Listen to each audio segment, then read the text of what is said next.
Good morning, everyone. Welcome to today's hybrid New York City Council hearing of the Committee on General Welfare. Everyone, please place all electronic devices to vibrate or silent mode. If you wish to submit testimony, you may send it to testimony@council.nyc.gov. Again, that's testimony@council.nyc.gov. Thank you, everyone, for your cooperation. Chair Ayala, we are ready to begin. Thank you and good morning, and my apologies for being late. My father's sister, beloved sister, passed away this morning just as I was leaving the house, and as you can understand, I needed to stay with him for a few minutes to make sure that he was okay. So for those of you that pray, please say a prayer for him because he's really going through it right now. Having said that, good morning and thank you for being here today. My name is Diana Ayala and I am the Deputy Speaker of the New York City Council and the Chair of the General Welfare Committee. I'd like to begin by thanking everyone for joining us this morning. Today, our committee is here to hold a hearing entitled Oversight, Longstanding New York City Shelter Intake Issues and the Recent Increase in Asylum Seekers. On July 19, 2022, Mayor Eric Adams held a press conference to express concerns about the sharp increase in asylum seekers from Latin America and other regions, and reported 2,800 of these individuals had entered the New York City shelter system. Similarly, on June 18, 2022, the Washington Post reported a similar influx of immigrant families arriving by bus from Texas and Arizona, stating the unexpected surge of people represented a significant issue that exceeded the city's available resources. Washington, D.C. Mayor Muriel Bowser contended that the governors of Texas and Arizona were exploiting and harming vulnerable people fleeing desperate and dangerous situations in their home countries for political gain. On July 21, 2022, Mayor Adams, accompanied by Department of Social Services Commissioner Gary Jenkins and the Mayor's Office of Immigrant Affairs Commissioner Manuel Castro, held a news conference to address the significant uptick in our families with shelter census over the past couple of months, which has been driven in part by the increased immigrant population seeking services in the New York City shelter system. Commissioner Jenkins stated that New York City is committed to meeting our legal and moral obligation to provide shelter to all who need it, regardless of background or immigration status, and called on government partners to recognize the external pressures being placed upon the shelter system. The news conference on July 21st was held in response to reports from multiple New York City mainstream news organizations and legal advocates who had interviewed migrant families about delays that they had experienced at the Department of Homeless Prevention Assistance and Temporary Housing PATH intake centers. Some of these delays resulted in overnight stays in PATH offices prior to shelter placement, and Commissioner Jenkins confirmed that 4 families were not placed in conditional placement within the time frame specified by the right to shelter laws. Unquestionably, the recent increase in unhoused immigrants seeking asylum has highlighted existing challenges within our shelter system. As Mayor Adams called for federal assistance to help New York City fulfill its legal obligation to provide housing to those in need, advocates pointed out existing challenges to timely shelter placement, including staffing issues and a complex application process that often results in placement delays. Moreover, once applicants have been approved for placement, some landlords have refused to take their housing vouchers, which in turn keeps temporary shelters full. Finally, establishing new housing options for this cohort often elicits fierce opposition from the community. Today, we're here not to cast blame, but rather to ask questions that will help to elicit answers and correct misinformation so that we can better support our shelter system and provide services for those who need it when they need it the most. We are thankfully a nation and a city of immigrants and proud to live in a multicultural and diverse community comprised of over 8.3 million fellow New Yorkers who speak over 200 languages and choose to call our city home. We will always embrace immigrants. I want to thank the administration, the advocates, legal service providers, volunteers, and individuals with lived experience who have taken the time to join us here today. At today's hearing, the committee will seek an overview of the city's plan in response to the recent rise in asylum seekers to New York City shelters and how we may better serve these individuals in need of social service assistance. At this time, I'd like to acknowledge my colleagues who are here today, Councilmembers Gabang, Ong, Brewer, Hanif, and Ressler. Finally, I would like to thank the committee staff who worked to prepare this hearing: Aminta Killawan, Senior Counsel; Chrissy Dwyer, Legislative Policy Analyst; Julia Haramis, Senior Finance Analyst; Rose Martinez, Assistant Deputy Director; Nicholas Montalbano, Senior Data Scientist; and my staff, Michelle Cruz, Deputy Chief of Staff. I will now turn it over to our committee counsel, Aminta Killawan, to administer the oath to our witnesses. We're now going to call on members of the administration: Commissioner Gary Jenkins of the Department of Social Services, Commissioner Manuel Castro of the Mayor's Office of Immigrant Affairs, Tom Tortorici, Executive Director of Legal and Support at Mayor's Office of Immigrant Affairs, Jocelyn Carter, Administrator at the Department of Social Services, and Commissioner Zach Iskall of the Office of Emergency Management. Can you all please raise your right hand? Do you affirm to tell the truth, the whole truth, and nothing but the truth in your testimony before the committee, and to respond honestly to council member questions? Thank you. Commissioner Jenkins, you may begin when ready. Good morning. Deputy Speaker, before I begin my testimony, my sincere condolences to you and your family, and our prayers are definitely with you, and please reach out and let us know if you need anything. So good morning. I want to thank the General Welfare Committee and Deputy Speaker Ayala for holding today's hearing. We are here to update the committee on the ongoing work that our agencies are doing each day to support asylum seekers arriving in New York City in unprecedented numbers. My name is Gary P. Jenkins, and I am the Commissioner of the New York City Department of Social Services, which is made up of the Human Resources Administration, HRA, and Department of Homeless Services, DHS. I am also joined today by Commissioner Manuel Castro from the Mayor's Office of Immigrant Affairs, Commissioner Zach Iskall of the New York City Office of Emergency Management, and DHS Administrator Jocelyn Carter. New York City has been and will continue to be a city of immigrants. We have, and under the Adams administration, will continue to welcome immigrants from every corner of the world and ensure that however they arrive in our city, they have the support they need to thrive in our neighborhoods. These are the same values that guide our work in supporting New Yorkers experiencing homelessness, values that prioritize care and compassion for our most vulnerable families and individuals.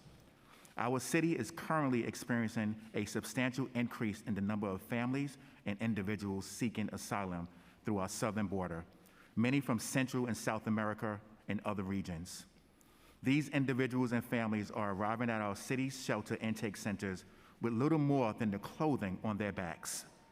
These shelter intake centers include the Prevention Assistance and Temporary Housing Intake Center, better known as PATH, for families with children, located in the Bronx, our 30th Street Intake Center for single adults and adult families located in Manhattan, and for women's intake, the Franklin Women's Intake Center located in the Bronx, and Help Women's Shelter located in Brooklyn. As you all know, New York City is one of the few jurisdictions with a right to shelter, meaning that we are legally required to provide transitional housing for those seeking a place to stay, including the many asylum seekers being discussed here today. This means that we honor our legal and moral obligation and will turn no one away. As we begin our discussion on how the Adams administration is supporting asylum seekers that are coming to our city and seeking assistance from the shelter system, it is important to provide context on DSS, DHS, and homelessness in New York City. DHS is committed to preventing and addressing homelessness across our city. Our staff and providers employ many innovative strategies to help individuals who are in temporary shelter or are unsheltered to successfully transition to permanency. The mission of DHS is to prevent homelessness when possible, address unsheltered homelessness, provide safe temporary shelter, and connect New Yorkers experiencing homelessness to suitable housing. We carry out this mission with care and compassion for each client and their circumstances, and these values extend and apply to the vulnerable families and individuals seeking asylum in our city. As a right to shelter city, we remain committed to meeting our legal and moral mandates to provide temporary emergency shelter to all eligible New Yorkers. Our staff and providers also help these individuals access a variety of wraparound services to ensure a seamless transition back to independent living and stability. In several briefings by this administration, we have described a significant uptick in our families with children and single adult shelter census over the last few months. That uptick has been largely driven by an increase in migrant population seeking asylum. Our temporary housing services are available to all, regardless of immigration status. DHS and its contracted providers do not ask about documentation status and instead rely on self-reported information across our intake system. In early summer, DHS staff began noticing an uptick in asylum seekers during intake interviews. As the uptick in asylum seekers continued, DHS developed a strategy to more robustly identify these individuals while continuing to ensure their citizenship status was not disclosed. As of yesterday, August 8th, there are more than 4,000 asylum seekers who have presented themselves to our shelter intake system, which have been a driver of the approximately 10% increase in the DHS census since April.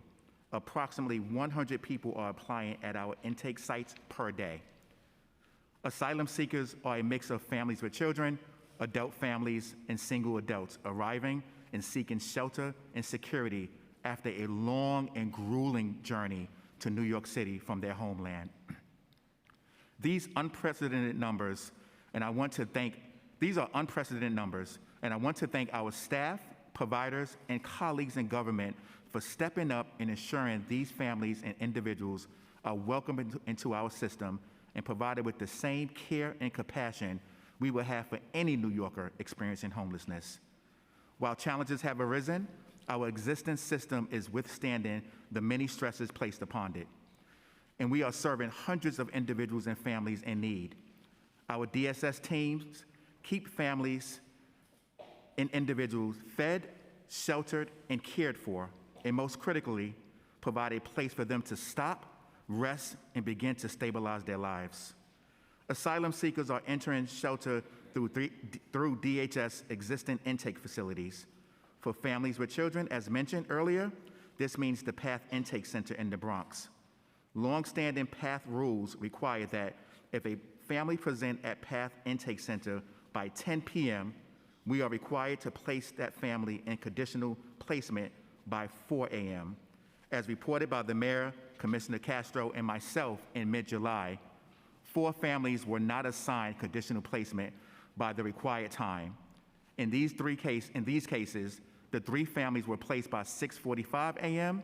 and the remaining family by 11 a.m. We are accountable for this shortfall and have taken steps to ensure this does not happen again. However, it must be emphasized that no families have been sitting for days in our intake center waiting for placement. We look forward to continuing to support the needs of this vulnerable community, and we ask that you join us in our efforts in calling for adequate resources to meet the needs of this moment. At the city level, we are leaving no stone unturned to support the unprecedented number of asylum seekers arriving each day. Just last week, the city announced a declaration of emergency for asylee services and shelter, which will allow us to rapidly procure services specifically designed to support this community in need. This is an interagency, all hands-on deck effort where we will be tapping into our nonprofit providers to ensure asylum seekers have access to wraparound services, including legal support, healthcare, and education. Moreover, we are continuing to work with our federal and state partners to access much-needed financial resources to meet the needs of this rising cost of this emergency. This landscape highlights our shelter capacity needs, a topic that I, along with my team, have testified about many times before. Given this moment of need and the fact that we must meet our legal and moral mandates to provide shelter, we must expand and be creative in our expansion to temporarily house those seeking asylum in our city. Because we must provide shelter to all who seek it, we are looking across the 5 boroughs to place asylum seekers in facilities where they can find stabilization and the resources needed to acclimate to New York City and eventually move out of shelter. As the mayor has said, we must continuously find new locations for emergency temporary housing. And we are looking for assistance from this committee as well as the council at large to find locations within your districts to shelter asylum seekers. We are all in this together, and we need your help to find and secure necessary capacity to house these vulnerable population. In closing, the DSS-DHS shelter system has done its job even as this unprecedented surge has stretched its resources. We continue to be a lighthouse that lights the way for so many vulnerable individuals and families who come to New York City seeking nothing but safety. As I've said before, DSS-DHS often acts as the safety net of the safety net. And we are proud of the work that our staff have done to bring stability and safety to the thousands of individuals arriving at our doors. We are a city of immigrants, and we look forward to continuing New York's tradition of welcoming newcomers with open arms. We thank you for the opportunity to testify today, and we welcome any questions you may have. Commissioner Castro? Thank you, Commissioner Jenkins, and thank you. Mike. Thank you, Commissioner Jenkins, and thank you, Chair Ayala and members of the committee for holding this hearing. My name is Manuel Castro, and I am the Commissioner of the Mayor's Office of Immigrant Affairs. I am joined here by Tom Tortorici, Executive Director of Legal and Support Initiatives at our office. Let me begin by emphasizing that my colleague, Commissioner Jenkins, and I are in full support with Mayor Adams's message to the nation, to our state, and to our city, and particularly to those seeking refuge in our city. New York is a city of immigrants and will always welcome newly arrived immigrants with open arms. Once you're here, you're a New Yorker, and the city has your back. I want to also start by highlighting the Mayor's Office of Immigrant Affairs mission, as outlined in the Charter. The Charter explicitly notes that immigrant New Yorkers make up a large percentage of the city's total population. 3 million New Yorkers, or almost 40% of the population, are immigrants, and 60% of New Yorkers are immigrants or children of immigrants. Because of this, the well-being of the city and of all New Yorkers depends on the willingness of immigrant New Yorkers to engage with city government. It is in this context that the Office of Immigrant Affairs is working collaboratively with city agencies, including with my colleague Commissioner Gary Jenkins and the Department of Social Services, to ensure that newly arrived asylum seekers and immigrant families are welcomed. I will begin by explaining how we got here and why we are seeing an influx of asylum seekers in our city. First, a large influx of asylum seekers and immigrant families coming into the United States is nothing new. Whether it is the millions of immigrants from Europe sailing to the US during the 1800s and 1900s, or immigrants from Latin America crossing the US-Mexico border during the 1990s, like myself and my family. And most recently, the thousands of Haitians and Ukrainian immigrants landing in our shores. We have seen this phenomenon before. In fiscal year 2021, U.S. Customs and Border Protection reported 1.7 million border encounters. In fiscal year 2022, more than 2 million people have been encountered at the border through June. Encounter means that immigration authorities are apprehending people crossing the border or asylees presenting themselves at border points of entry. Large numbers of asylum seekers and migrants will continue to enter the United States, particularly with the end of inhumane and arbitrary Trump-era policies like the Migration Protection Protocols or the so-called Remain in Mexico policy in Title 42. It is estimated that approximately 6,000 to 18,000 migrants per day will be allowed to come to the United States to seek asylum and other legal relief that they are entitled to under U.S. and international law. Historically, immigrants have some connection in the United States to help them find their way to their destination, including in New York City.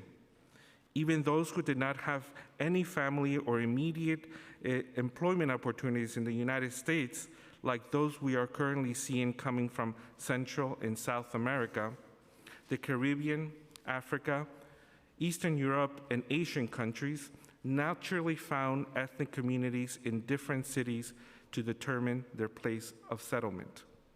However, what is new now is the systematic diversion of asylum seekers and immigrants to New York City by external forces, including by the disgusting, cruel, and cowardly actions of Texas Governor Greg Abbott, who is forcibly busing asylum seekers to the city. Whereas before, immigrants decided their own destination when they are released by Customs and Border Protection or Immigration Custom Enforcement, we are now seeing that a large volume of official immigration documentation, like the notices to appear or the G56 form calling letters, have New York City shelters or legal service provider locations as the individual's official address. Some documentation even has random office buildings or incorrect New York City addresses. How these addresses came to be included in the documents is yet to be fully determined. We continue to ask federal authorities to provide us with clarity on this matter.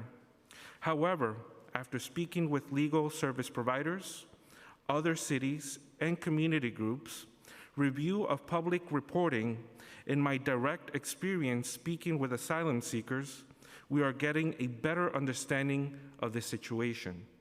We are hearing that travel is being facilitated by an array of sources, including border and Washington, D.C. non-governmental organizations, as well as by the states of Texas and Arizona, who are transporting people in buses with the purpose of sending them to New York City, even when the asylum seekers did not want to come here because they have family in other cities and other states.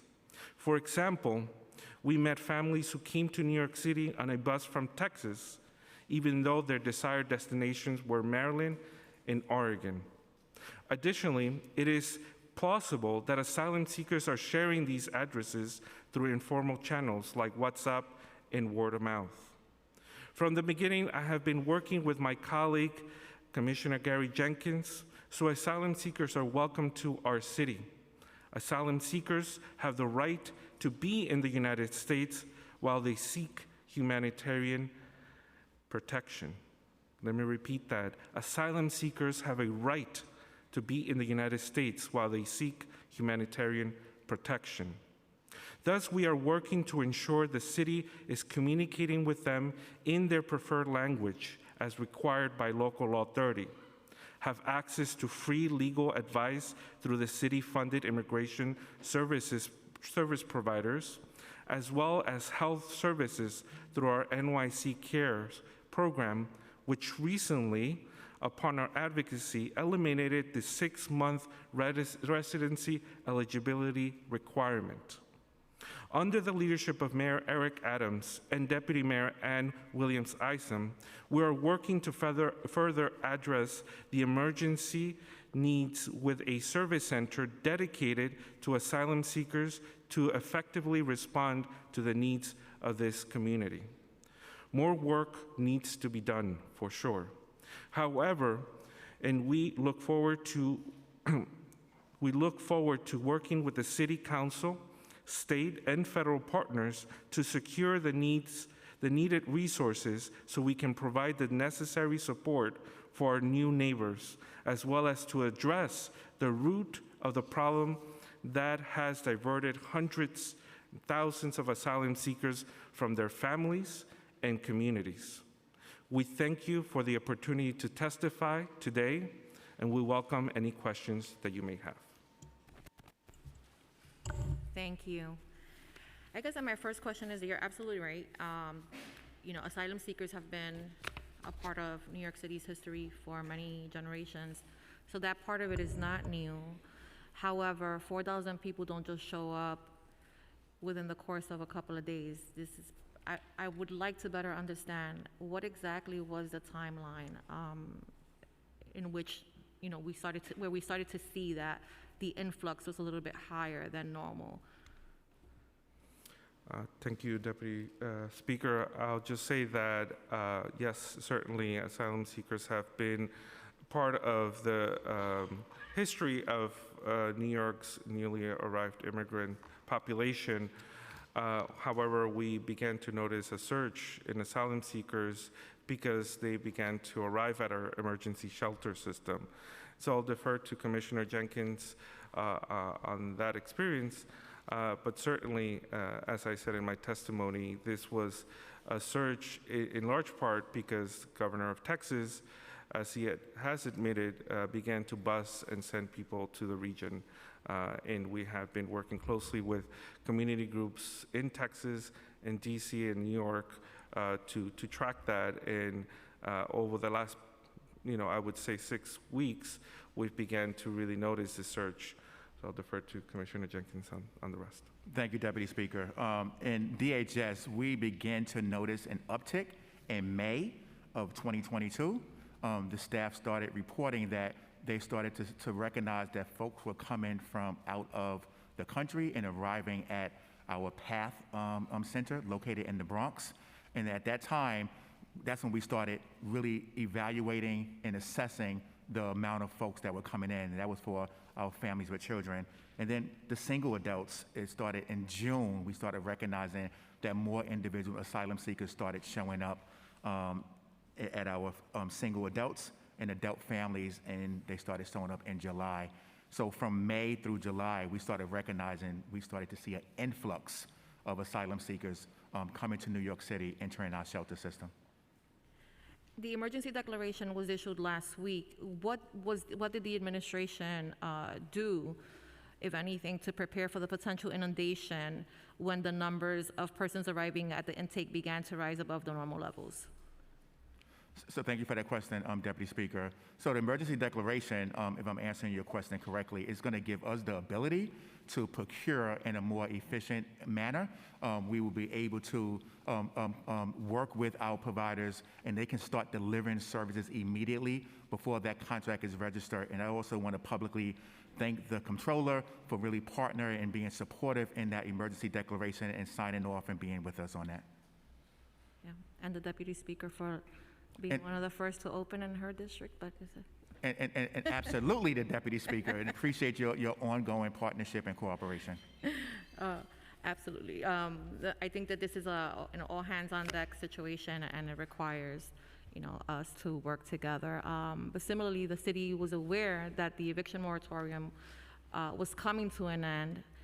How are we gauging what the number of people is that are asylum seekers versus New Yorkers who are possibly facing eviction while we're still in the midst of this pandemic that won't go away? Yes, Deputy Speaker. So we are closely monitoring who enter our system as a result of an eviction proceeding. According to our records, and we watch it closely, not only 1% of folks entering our shelter system is a result of an eviction proceeding. 1%? Okay. 1%. The census is up by 5,000 from last year, same time last year. Right, and again, the census is around 50,000, but as we mentioned earlier, approximately 4,000 individuals into our system that are identified as asylum seekers. So the press conference announcing the 2,800 asylum seekers was what, 2 weeks ago? That was 2 or 3 weeks ago? So since then, we've now increased to an additional 1,200 individuals? It's in total over 4,000 individuals. That's a very rapid rate of growth. Yes, it is, and that's why this is so concerning for us. And we, looking towards our federal and our state partners and the city council as a whole to really address this emergency head on. And we're not going to turn away our asylum seekers. We're going to, address them with open arms. But we recognize that we definitely need resources and financial resources to address this population. What is the specific ask of the federal government in terms of funding? So we are in conversation with our federal oversight, and we are assessing along with OMB what is the actual ask will be, and we can get back to you. Okay. Okay. I had a question on it, like just flew out of my mind. But, okay, so this is what I was gonna ask. Before, so one of the greater concerns that I think, many people share is the vacancy rate at the shelters. I think it was at 1%. Most people would argue that safely we should be at around 3% or above in order to accommodate a surge like this. We were at 1%. So as families were trickling in, I mean, because this is it's a very fast volume, right, of growth, how quickly were we able to place them, and how did you pivot if we didn't have the beds? So as we know, historically, in summer months when school has concluded, we see an uptick in our census for families with children.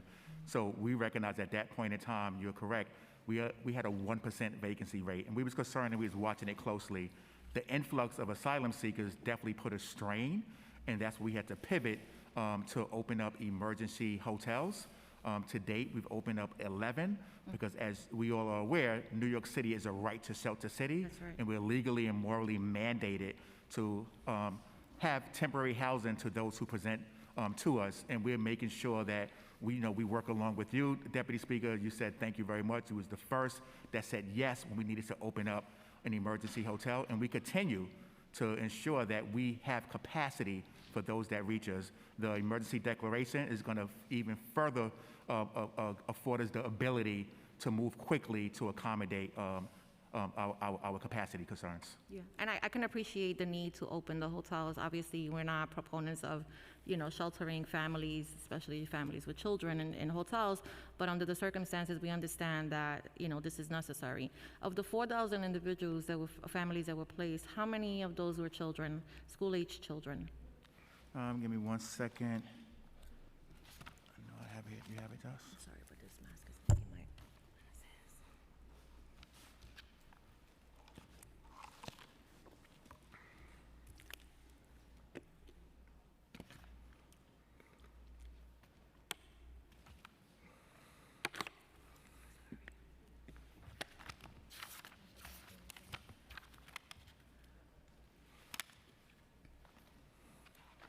I know I have the information here, Deputy Speaker. If you can just bear with me for a second.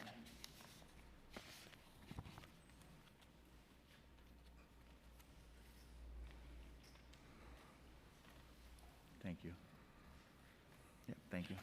So, in total, we have 16,766 that's in our shelter system.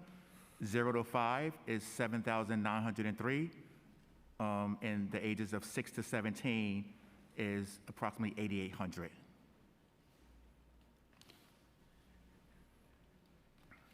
Yeah. Do we know how many of the 8,800 are newly arrived? We can get back to you on that information, Deputy Speaker. Okay. Now, does Moya have a dedicated office or a space within PATH to easily connect families that are arriving to services? At PATH?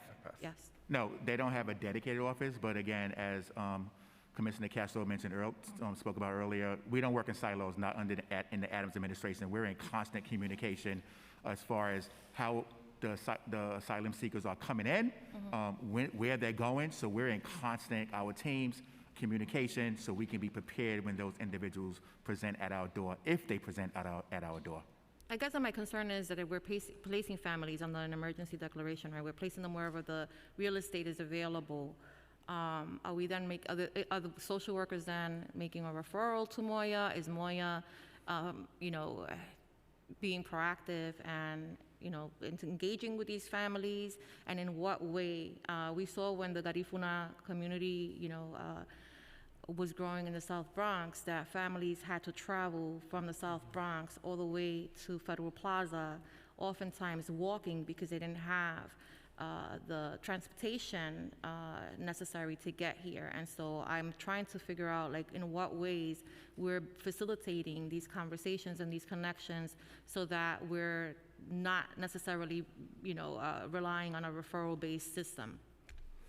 Yes, Deputy Speaker, as Commissioner Jenkins said, we've been working hand in hand from the beginning, and not just DSS, MOYA, but other city agencies to make sure that the immediate emergency needs of the asylum seekers are met, which are particularly emergency shelter, but as we've seen, as the buses arrive, people arrive hungry, thirsty, and often sick.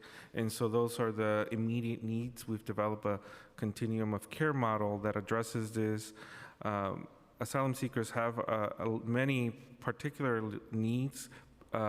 Specifically, the asylum seeking immigration process is quite rigorous. Often they come with notices to appear at immigration court that we are working closely with our legal service providers to meet the demand and increase the capacity to be able to serve this population. But initially, we are helping often feed, clothe, and of course shelter the asylum seekers as they arrive in the last several weeks. And we are very close to opening a service center to be able to provide and centralize all the services that they may need. We've learned quite a lot from previous experiences. As you mentioned, the Garifuna experience, but also unaccompanied children and other refugees and asylum seekers, most recently Ukrainians and Haitians. So we're come together to really come up with a process that makes sense, and that we don't have people going around the city without the support that they need.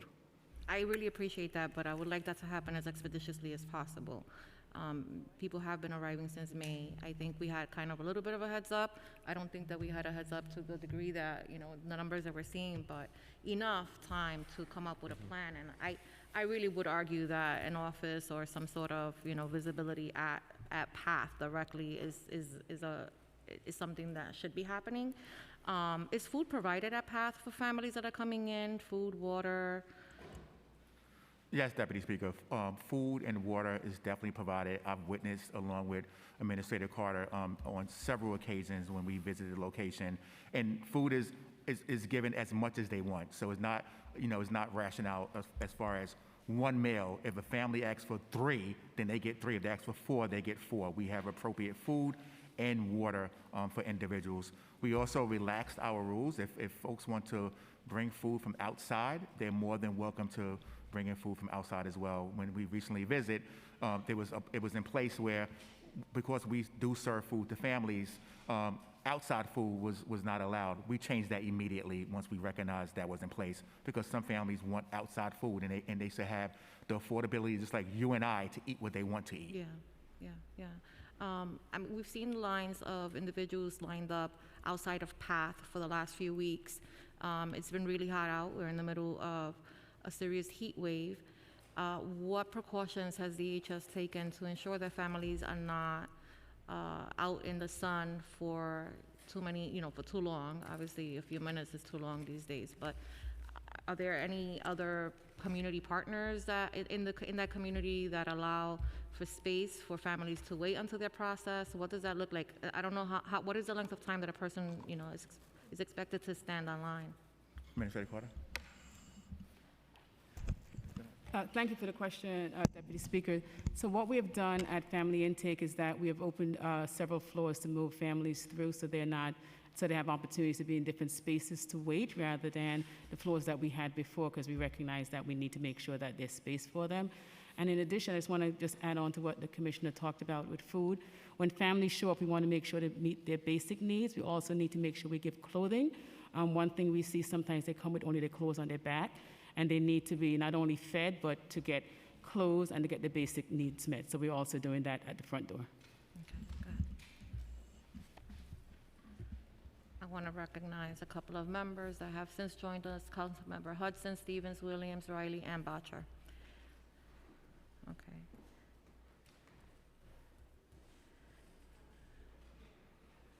All right, so going back to the hotel issue, so families with children, okay. So as of December 2021, DHS ended the problematic practice of using the hotel shelters to house homeless families with children. A recent article in the New York Times indicated that the vacancy rate in the shelters for families was well below the 1%, which we discussed. What is the current vacancy rate for shelters that house families with children, and what is DHS doing to address the need for more shelter capacity? I'm assuming that in addition to the emergency declaration, there must have been a plan. Thank you, Deputy Speaker. The vacancy rate is still below 1% for families with children. We are aggressively working with our providers, and again, want to thank the City Council body as a whole to continue being partnered with us as we look for additional emergency shelters.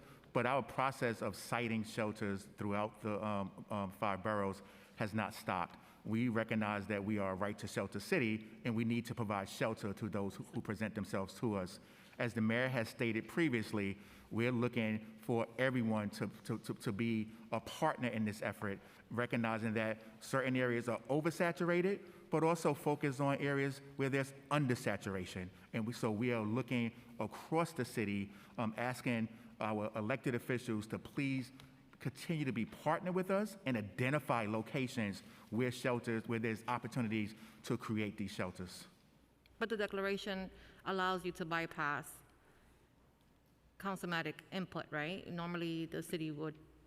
The declaration allows us to accelerate working with our providers so they can start providing services before the contract is registered. Gotcha. So we're really pleased again that the controller was a partner in that effort, and the deputy speaker Yes. supporting for us to get that emergency declaration completed. Okay. And these are just questions that we're asking because I really want to get a lot of this on record, and I want to clarify a lot of what has been said in the press. I understand that the situation is very sensitive, but the last time that the city violated the right to shelter law, the administration notified the Legal Aid Society. Why did this not happen this time?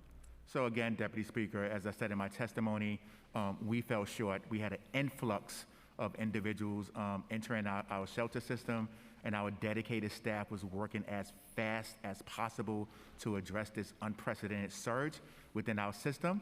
With those 4 families, we have now course correct.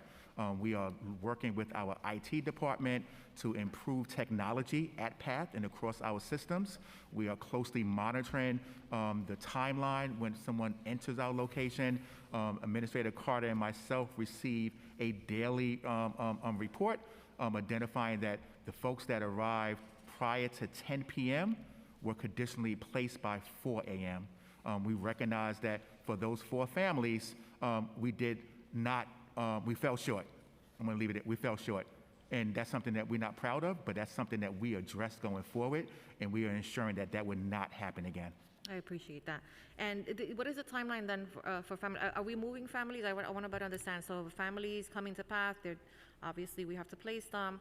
We put them, wherever beds are available. Are they then transferred to other facilities, or is that their permanent place of residence for whatever time is needed to really assess what the needs of that particular family are? Appreciate that question. I'm going to start and have Administrator Carter chime in. When a family presents at PATH, we place them into a conditional placement because it gives us the opportunity to have the assessment, because we want to treat each family as an individual family with their own unique needs. We want to ensure that they're placed in the appropriate setting. If it's DV, we recognize that there are certain boroughs or neighborhoods that we cannot place those families in. So we want to have that true full assessment to meet the families where they are. So they do a conditional placement as we're going and understanding their eligibility as far as documentation. And then from there, they are placed into a permanent, and I say permanent, it's a temporary setting until we can move those families and individuals to a place of stability.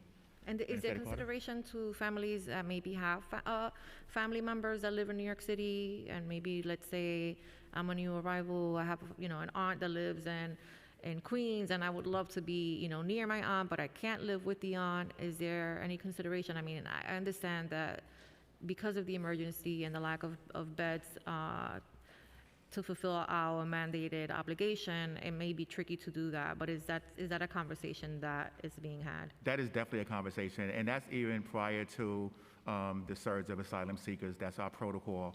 We work with the individuals, we work with their family or friends to see if there's another avenue for them to secure housing.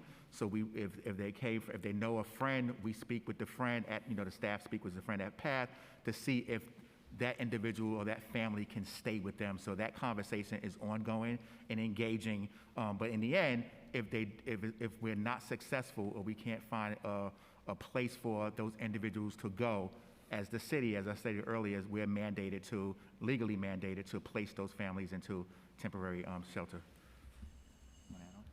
I do, Commissioner. I think one of the things that we do make sure that happens once a family is placed conditionally, if they are eligible, they're remaining in the same space. We're not moving them. And we do look at their family members that they could be diverted to, because we think, we do know that shelter is the last emergency space for them. We want families to be together out of shelter.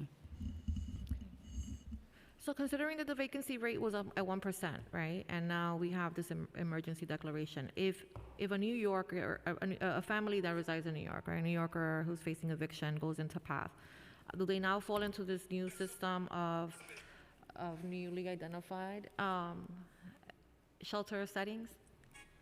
Okay. Like, is that family going to be placed in a hotel? So we released, and part of the emergency declaration is allowing us to move through the process quicker to have providers open shelters for the society population. Our regular process of procuring shelters will remain. So we are hoping to open a setting for asylees will be separate from our process that we have now. So those who are coming into a system, a regular New Yorker, families come to us will not be going into this emergency asylee system that we are standing up. So we did release the RFPs. There was a vendor conference that happens to kind of explain what that is. And so once we stand that up, that's where asylees will be going to, not into a regular system. But our process will remain the same that we have now for folks who are applying that are not asylum seekers. Absolutely. Now, PATH has a process by which, in order to place families, couples, the couple has to be married or have Domestic partnership. a domestic partnership. Is that something that's being waived, or are families being separated that cannot produce marriage licenses or have elected not to get married? So for a regular process, and continue to be the same process, we do place conditionally for 10 days and give opportunity for couples to get domestic partnership if they don't have that. So that's our regular process. But what I talked about a few minutes ago, in our emergency system that we're setting up, we'll be looking at ways that we can adjust what our processes are to really look at these families who are coming, because we do know that it's going to be some ways that we will have to look at these families in a different way. I really wish that you guys would revisit that policy. I don't want to get married, and I don't know that I want to go into PATH and have you force me to marry someone. Councilmember, if I could add on, we do also have rules and regulations that the state is our oversight, and we would have those discussions. As Administrator Carter said, it's a unique population, and these families are coming over, like I said in my testimony, with nothing but the clothes on their back. So we want to give them the opportunity and work with them to get the documentation, but also have a conversation with our state oversight to see how those rules can be adjusted and relaxed. And I think I do believe that you want to be married. I don't, and I would resent you highly before. But is DHS or is the city Moya maybe communicating with Texas and Arizona at this point? Because we've been hearing from families that had an appointment, maybe to see, immigration on, their appointment, and I guess to start the process, right, of seeking the asylum, and yet no one, their paperwork was misplaced, addresses were wrong. Who's tracking this information, and is there any relationship between what you're doing here in New York City and what's happening at the border? We're in constant communication with our federal partners who are at the border. However, as I stated earlier, the state of Texas is not cooperating. They've essentially weaponized the situation. We've learned that the bus company that they're working with has a non-disclosure agreement that does not allow them to communicate with the city of New York, really demonstrating how disruptive Governor Abbott is trying to be in this situation. As I've said before, he's using human beings as political pawns, which is why we are condemning them and their actions. Certainly, we'd love to be in more coordination and know exactly how many people will be arriving in New York City to provide the services that they need, as well as to make sure that they are arriving at their immigration court hearings. I'd also like to take the opportunity to really applaud the work of our frontline staff at DSS. They've done tremendous work in supporting asylum seekers. They've been very flexible, and Commissioner Jenkins and I are in constant communication to troubleshoot anything that might come up that we hear from advocates and community groups, and we'll continue to do so because this population is coming here with a great amount of needs, and we have to push back on what Governor Abbott is doing. New Yorkers won't be scared or intimidated, and we are showing how asylum seekers should be welcomed in our country. My concern is just that we lose people and that, they're off the grid and now we have no idea what state they ended up in and, whether or not they're connecting with someone at that state to ensure that they're not missing appointments that would then jeopardize their ability to stay, in the United States. That's really concerning to me. I'm gonna just be quiet for a little while and allow my colleagues, because I have a lot of colleagues here who have a bunch of questions, and I will come back around in a few minutes. Okay, Deputy we're doing Speaker. a 5-minute clock for council members? Deputy Did you Speaker, wanna add something? if I may, Yes. just add on what Commissioner Castro said in regards to our frontline staff. I'll be remiss if I did not acknowledge the hard work across all of our agencies. They have always rise to the occasion to get the job done. It has not stopped with the asylum seekers coming to New York City. They embrace and have open arms with them and really engage with them as well. So I just really want to give a shout out and big kudos to our frontline staff that's out there every day and night doing the work on behalf of New Yorkers, regardless of immigration status. Thank you. I concur, and I would add you to the equation, and thank you for your honesty in our communications. You've always been, very upfront about the situation, and even before it made headlines, you were very honest about the number of people and what was happening and what your approach was in trying to address it as quickly and as humanely as possible. It is a very unique situation, and I encourage, my colleagues to really work with the administration to try to figure out how we can all be helpful. This is not, one of those times where we can afford to, to take a political stand, right, on a humanitarian crisis. With that, we have 5 minutes for council members. We're starting with Councilmember Hanif. Thank you so much, Deputy Speaker Ayala, and thank you, Commissioners Jenkins and Castro. I'm Councilmember Shahana Hanif, also the chair of the Immigration Committee. And I applaud the work that you're doing, and thank you so much, Commissioner Jenkins, for giving a huge shout out to the frontline staff. That's really important to acknowledge. How is the city coordinating with nonprofit, faith-based, and mutual aid groups in southern border states? So we are working closely with community-based organizations here in New York City who have close ties with groups in southern bordering states, as well as national coalitions of groups that have been trying to address, in fact, what Deputy Speaker mentioned, losing people along the journey, which is critical in making sure people don't go without appearing to their court hearings here in New York or elsewhere. So again, what Governor Abbott is doing is disruptive and it's harming people, and we've all had to come together to respond to this emergency, and coalitions of people have really come together, including volunteers and mutual aid groups who have not done this work before to support people arriving in DC, for instance, who then want to come to New York City. Are you able to provide some specific names of organizations so that we can continue to give them shout outs and make sure that folks are supporting to help them expand their capacity?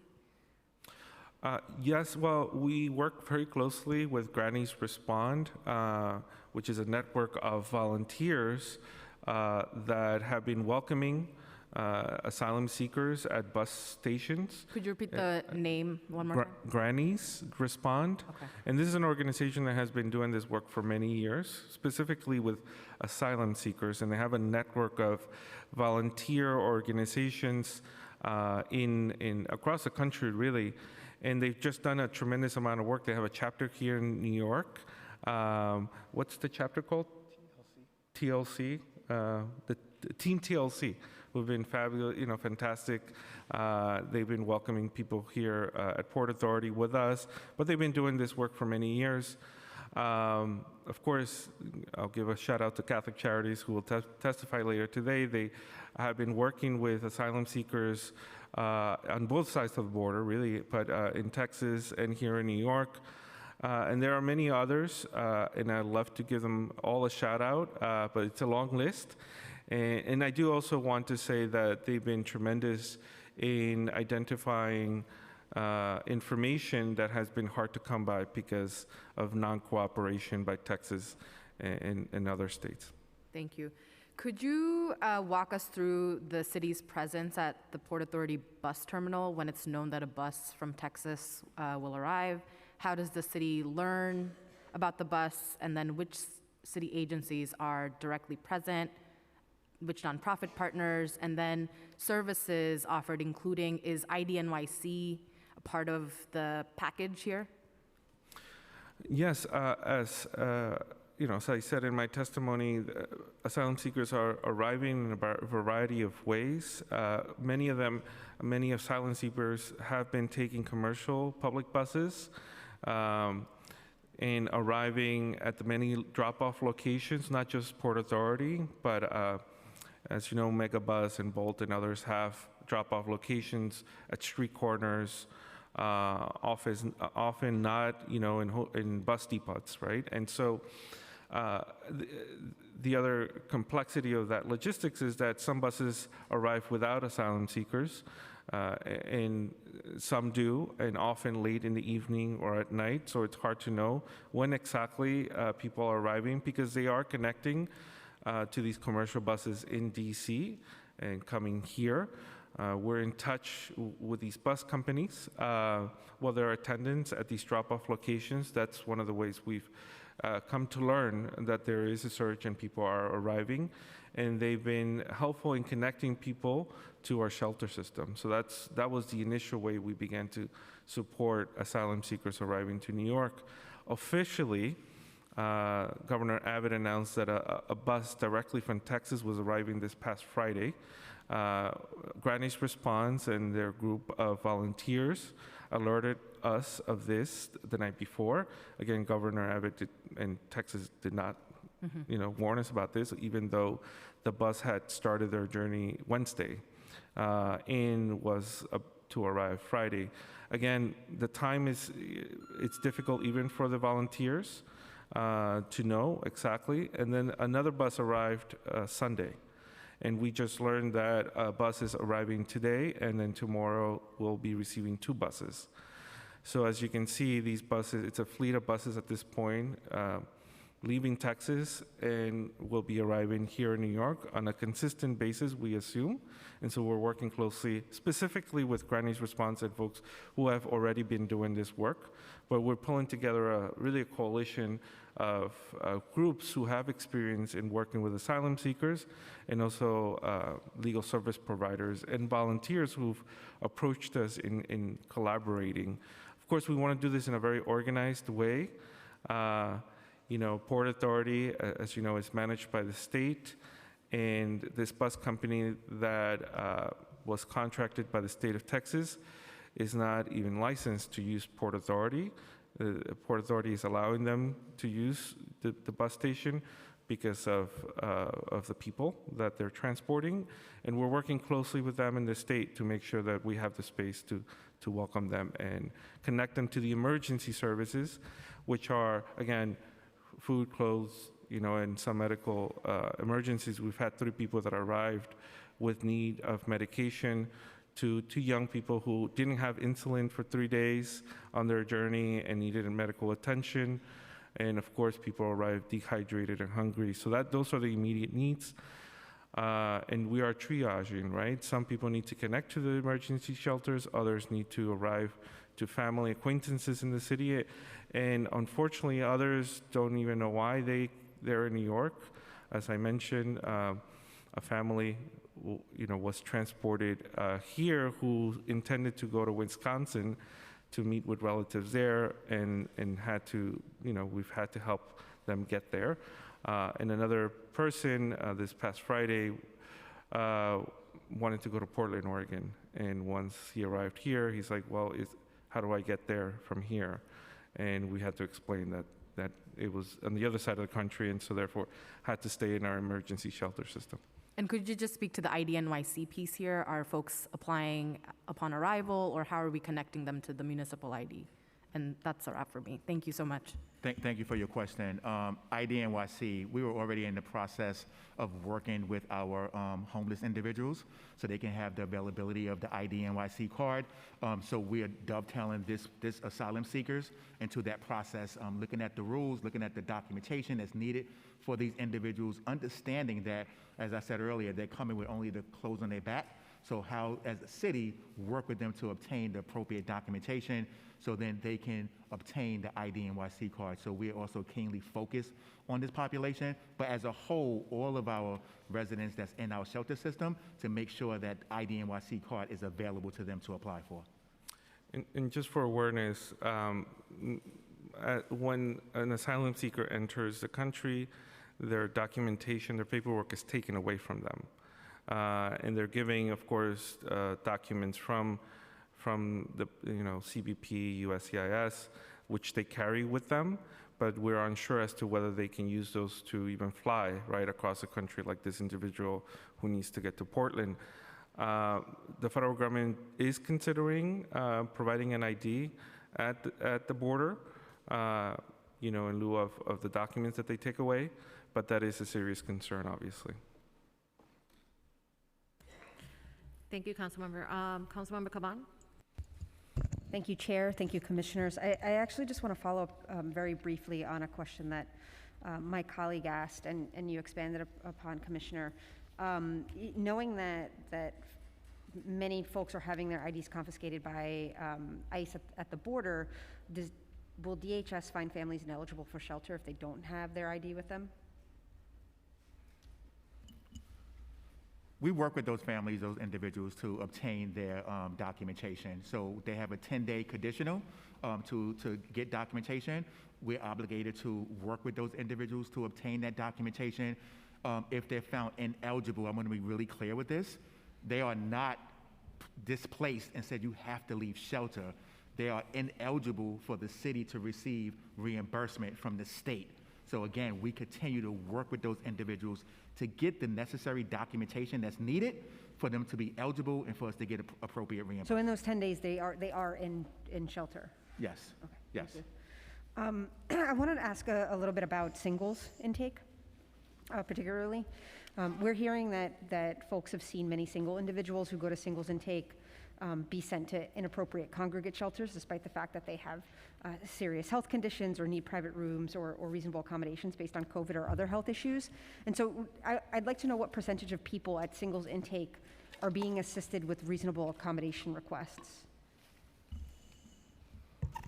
Thank you for that question.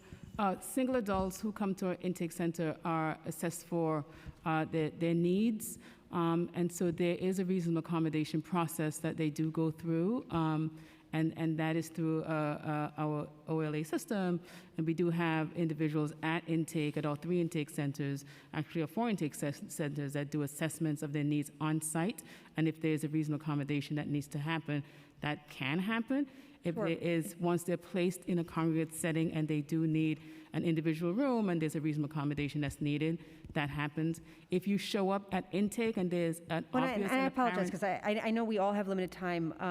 I understand the process. I think my question is, like, what's the percentage of people at singles intake that are being assisted with these requests? I'll have to come back to you with the percentage. Okay, thank you. And I appreciate your patience with me. Like I said, I No, just want to make sure got it. my questions get answered. There's obviously a significant need for these single rooms to accommodate people so they don't have to stay in crowded congregate shelters, especially following the closure of thousands of single rooms last year and the closure of more single rooms in the first half of this year. Is DHS planning to open additional single rooms? So under the mayor's historical investment of over $700 million, we are looking at our stabilization beds and safe havens across the city. Some of those are single, some are double, some are quads, and we are committed to making sure that we meet that requirement that the mayor placed upon us, and we're doing it, and we're working towards that each and every day. For the hotels, that the emergency hotels that we open, those are primarily single rooms to meet the surge.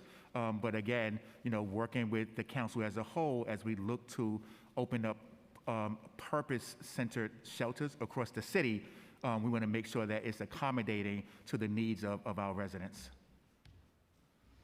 Thank you. And advocates have spoken to individuals at singles intake who are waiting so long for intake that they don't get sleep or bed assignments until the next day. Have y'all heard about situations where people wait overnight for intake and beyond that, like, what's the average time for intake and bed assignment, particularly at William, Franklin, and Bellevue? Councilmember, we'll come back to you with the average time for single adults. I'm sorry, I couldn't. I said I'll come back to you. We'll come back to you with the average time for single adult placement.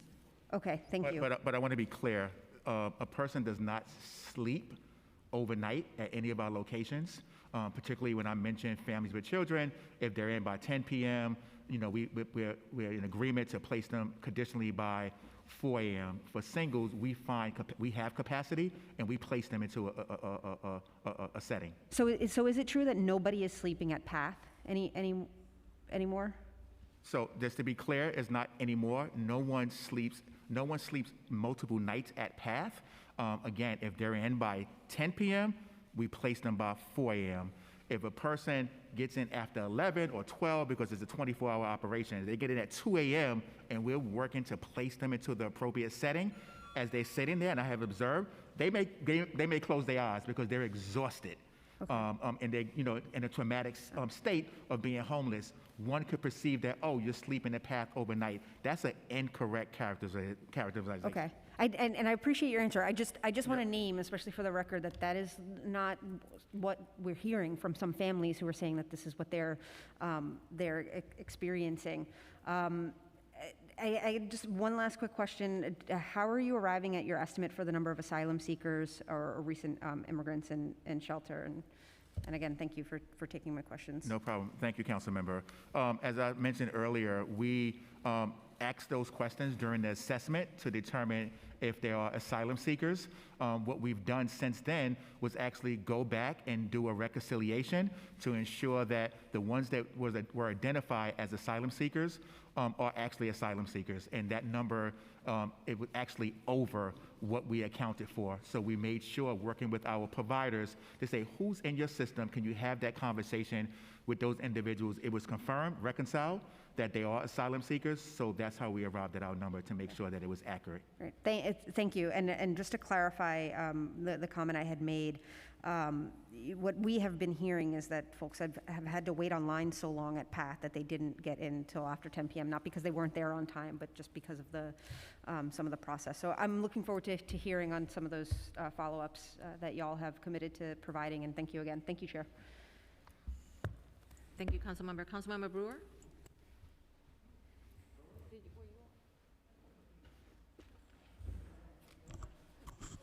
Thank you. My question is this. First of all, congratulations to your staff. I know they are working hard. So a few years ago, when I was borough president, I was at Maiden Lane at Catholic Charities, and there were families there from Venezuela. So my question on terms of the funding, since Abbott is doing his horrific, we know that, but you have had families here before who are asylum from Venezuela. So were you able to get funding for them? Did you try? This is not the first group of asylum seekers who have come to New York. So how are we handling, and what have we done in the past, if anything, to try to get federal funding? I met the families, so I know they were there. Yes, You weren't around, so I wasn't around, yes. I was. Yes. I was in, as you know. Before your time, I but I'm was- just saying, what have we done? Do you have any sense of what the agencies have done to try to get funding in the past? Yes, I would just say that asylum legal service providers and other community organizations we work with have done a tremendous amount of work since this search began. We fund many of the legal immigration services providers that work with asylum seekers, but what we're experiencing is a historic surge. No one planned for this, and we're working to build capacity and provide additional support to legal immigration service providers and other groups that are meeting the needs of asylum seekers. And I would say that community organizations in our boroughs are seeing as well an influx of people seeking support, not just with immigration services, but to find jobs and other services as well. Okay. So. No, I'm just trying to say, was there any effort to get federal money in the past for the asylum seekers? You may not know the answer. For the asylum seekers? That's Well, what I'm saying, yeah. It just, maybe this is a good time to pass it on to Tom Tortorici. An asylum seeker is not eligible for certain benefits until they are deemed asylees or refugees. Right. So let me pass this on to Tom to answer. But I'm saying it's not new. These are not new situations. Thank you, Commissioner, and thank you, Council Member. As Commissioner Jenkins described, the city is working with OMB to estimate the amount of funding that would be needed from the federal government for housing, but also for support and legal services. And there are certain programs that are federally funded, that provide very basic legal supports to asylum seekers and others in removal proceedings. But the city steps up and does its part, invests more than any other. I'm not worried about the city. I'm trying to get more money. We're actively working to estimate the extent of the ask. Okay. Secondly, do we know what countries, because are the consul generals helping at all in any way, or is it politically untenable for them to do that?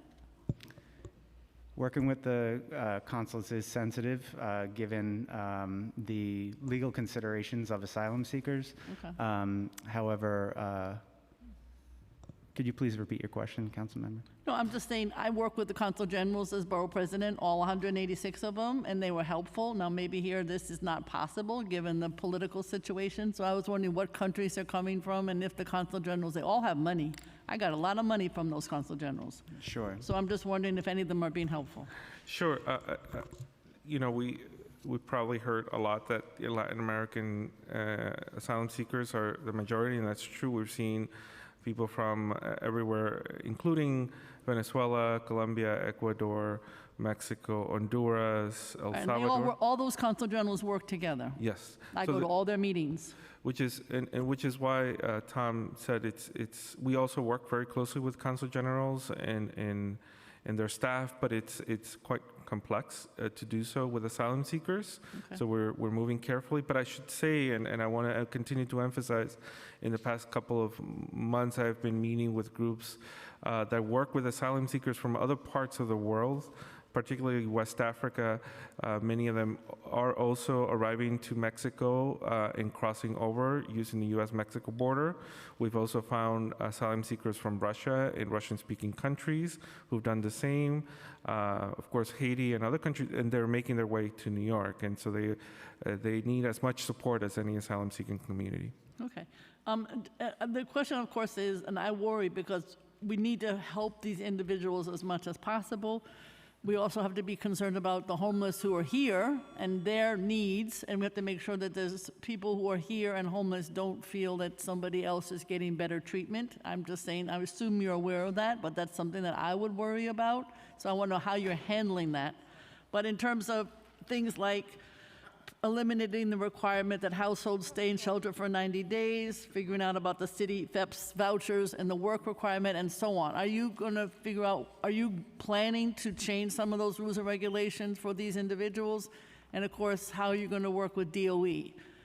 I mean, how are you going to make more flexible if that's appropriate? But at the same time, if I was in a shelter system, I would say, why not? Why can't I get those kinds of supports also? So how are you handling all that? So, Councilmember, thank you for those important questions, and we are working continuously. That has not stopped with our individuals who are in shelter. So I'm going to say older New Yorkers, not our new New Yorkers who are asylum seekers. That process has not stopped. As soon as a person enters our shelter system, we start that assessment of how do we get them to exit shelter into either subsidized or permanent housing. That has not stopped. We're working with, as you mentioned, City for HEPS, looking at the rules, looking at what barriers are in place, working with our Chief Housing Officer, Jessica Katz, to really, again, not work in silos as the mayor has directed us, but working with HPD, NYCHA, DHS, HRA, all of those housing agencies to look to say, let's take a fresh look as we're doing. What barriers do we have in place? What rules are not really rules, but something that has been in place for many, many years? We're addressing that process to remove those barriers, to make sure that process is more seamless and more efficient. Okay, my time is out, but I'm just saying these rules have to be for everybody so that everybody feels that they are not being singled out and then there's no stigma. So I hope that some of the rules that do exist that make no sense, I know Jessica's working on it, I know how good she is, but we've had some time, it doesn't seem to me that they're changing fast enough. You've got to get rid of some of these barriers. Thank you very much, Madam Chair. I know my time is out. Thank you. And Councilmember, if I may just end, I know you mentioned that you have a lot of relationships and connections for resources. Definitely want to take you up on that offer and have a sit down with you and Commissioner Castro. I mean, I think some of those consul generals may be slightly different than their country, and they do have money. I heard you loud and clear. Councilmember Brewer has the money. Thank you, Councilmember Brewer. Councilmember Ung.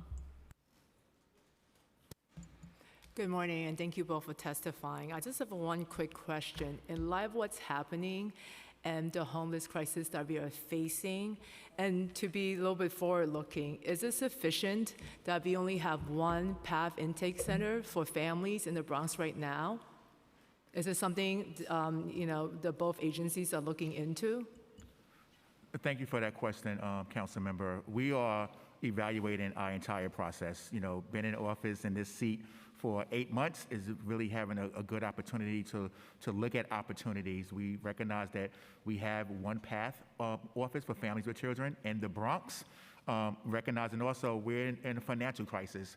So in order to replicate, that's going to cost dollars.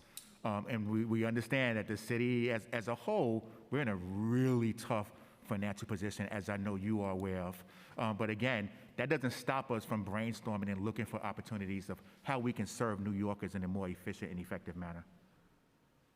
No, thank you for that response. I did have an opportunity to visit the PATH Intake Center in the Bronx, and it's good. I really do encourage you to look at, having a PATH Intake Center in other boroughs, also to serve the needs of, the different residents in the different boroughs. Thank you. Thank you. Thank you, Councilmember Ung. Councilmember Ressler. Thank you, Chair Ayala. It's good to be here, and Commissioner Jenkins, Administrator Carter, and the many, many administration officials we have here today. Thank you all for coming and for your hard work, especially Commissioner Jenkins. I really appreciate your great partnership. I will ask, just for brevity in responses, because I'd like to ask as many questions as I can sneak in. So just off the bat, I think we can all agree that Greg Abbott is a world-class piece of you-know-what, and that every asylum seeker coming to New York City deserves care and resources and support. But I have to say I bring a healthy skepticism to the premise of the hearing and the approach that this administration has taken on this issue.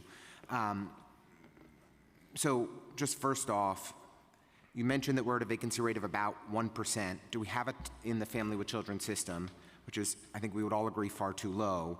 Do we have a timeline to get back to the goal of a 5 or even 3% vacancy rate? Is there a plan in place that DSS is executing with a timeline associated for when we anticipate getting there? Absolutely, council member, and we are, that work has not stopped as far as shelters in the pipeline that we need to build and create. And I also want to publicly thank you, council member, for always being a great partner as we look for various locations to open up these shelters and purpose-built shelters, because we know that's what's going to increase our vacancy rate so that we can have the affordability to place people that come to us in a time of need for temporary housing. So again, that hasn't stopped. We're still looking and working towards building additional shelters. You know, we always see a spike in the family with children population during the summer months after the school year ends. And especially in light of the eviction moratorium being lifted, when we had gotten to record low populations with the family with children census, it's now spiking in a significant way. And the last time you were here, we were able to celebrate the fact that we had no families with children in clusters. We had no families with children in commercial hotels. Can you all affirm if that remains the case today?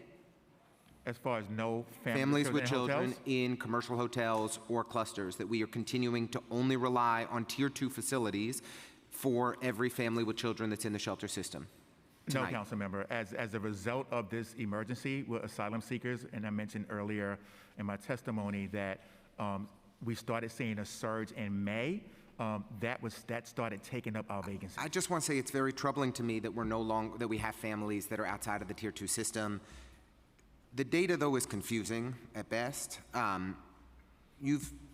The city, the mayor has said that there are 4,000 asylum seekers that have presented themselves to DHS, but I believe over that same period, going back to May, we've seen approximately a 2,000 person increase in the DHS census. So how many of the people who have presented themselves are actually in shelter? So over 4,000 individuals have presented themselves as asylum seekers that's in our system. That are in your system. You're claiming that the 4,000 people that have presented themselves are currently tonight asylum seekers that are in the DHS system?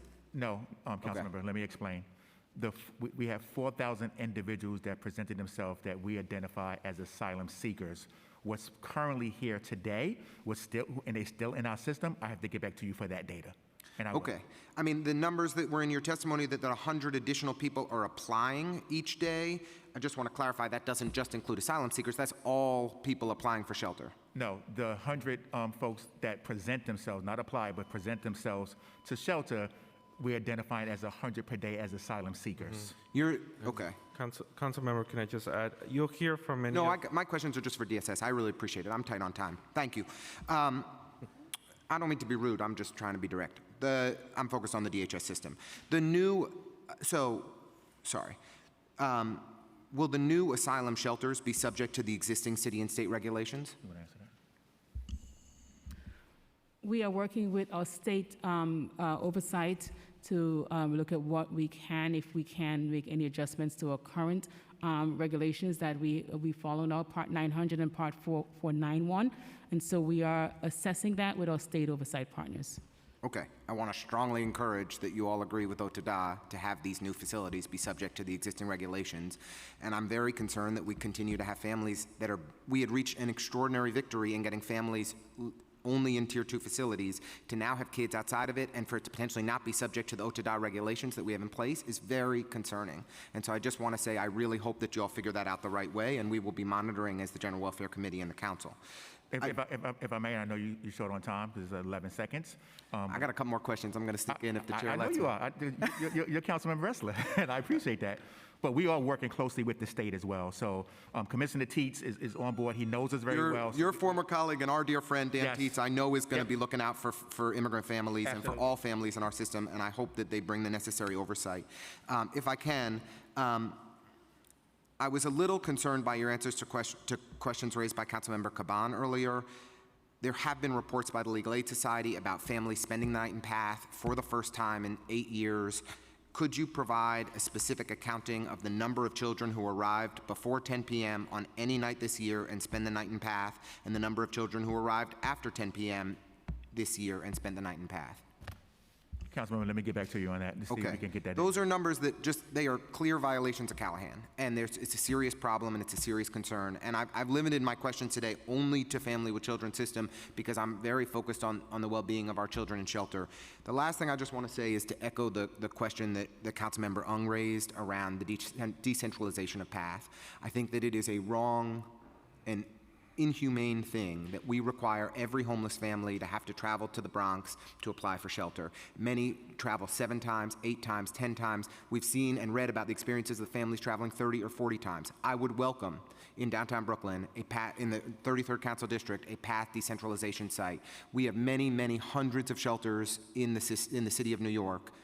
We can afford to have 3 or 4 or 5 intake facilities in each borough so that families can come to a more convenient location if they are in need of shelter. And I strongly support Councilmember Ung's legislation to that effect, and I think it would help us when we face challenges of increased intake, like we are today. And I have to say, it remains unclear to me whether the increase in the shelter census is being driven by the asylum seekers or whether the increase in the shelter census is being attributed to some people needing assistance who are coming from abroad. And I really hope that we can get clearer data to understand what's happening. My strong suspicion is that we are experiencing an increase in the family with children census as a result of the eviction moratorium ending and the regular spike that we see over the summer months, and we are pointing to the immigrant community that is growing in New York City and asylum seekers as the rationale, and I need a lot better data to believe it. So I look forward to continuing the conversation. As always, I really do appreciate your leadership, Commissioner Jenkins. I'm sorry for the tough questioning, but these are important issues and we need to get to the bottom of them. No need for an apology, council member, because we're in this together, right? And these are individuals that deserve our attention.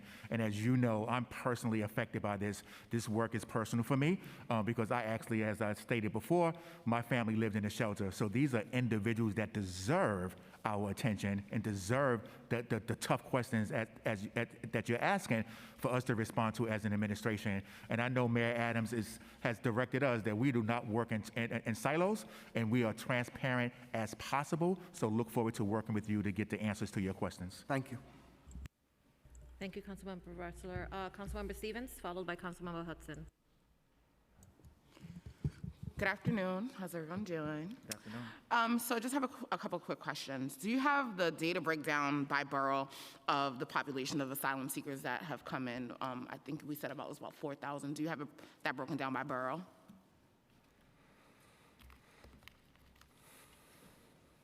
Let me get back to you, council member. I know for the sites that we opened, the 11 emergency sites for asylum seekers, is 4 in Manhattan, 3 in Queens, 2 in Brooklyn, and 2 in the Bronx.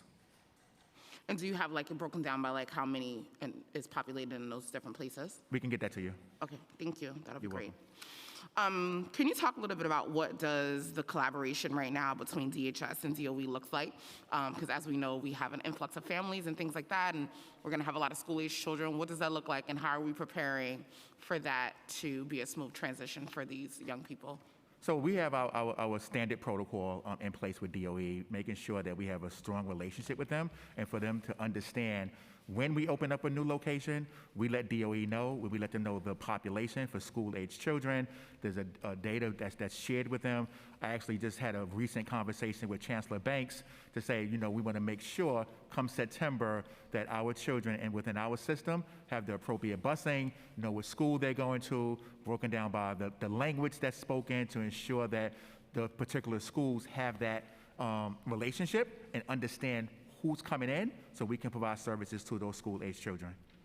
Okay. I mean, I'm happy to hear that you guys are talking, but it's a little concerning, especially when we were just talking about cuts in the education system for the last couple of months, and then we're going to have an influx of young people flooding the schools. So I think we also need to be thinking about how is that going to translate for money and things like that as well. Yep. If I may, Commissioner Isco would like to.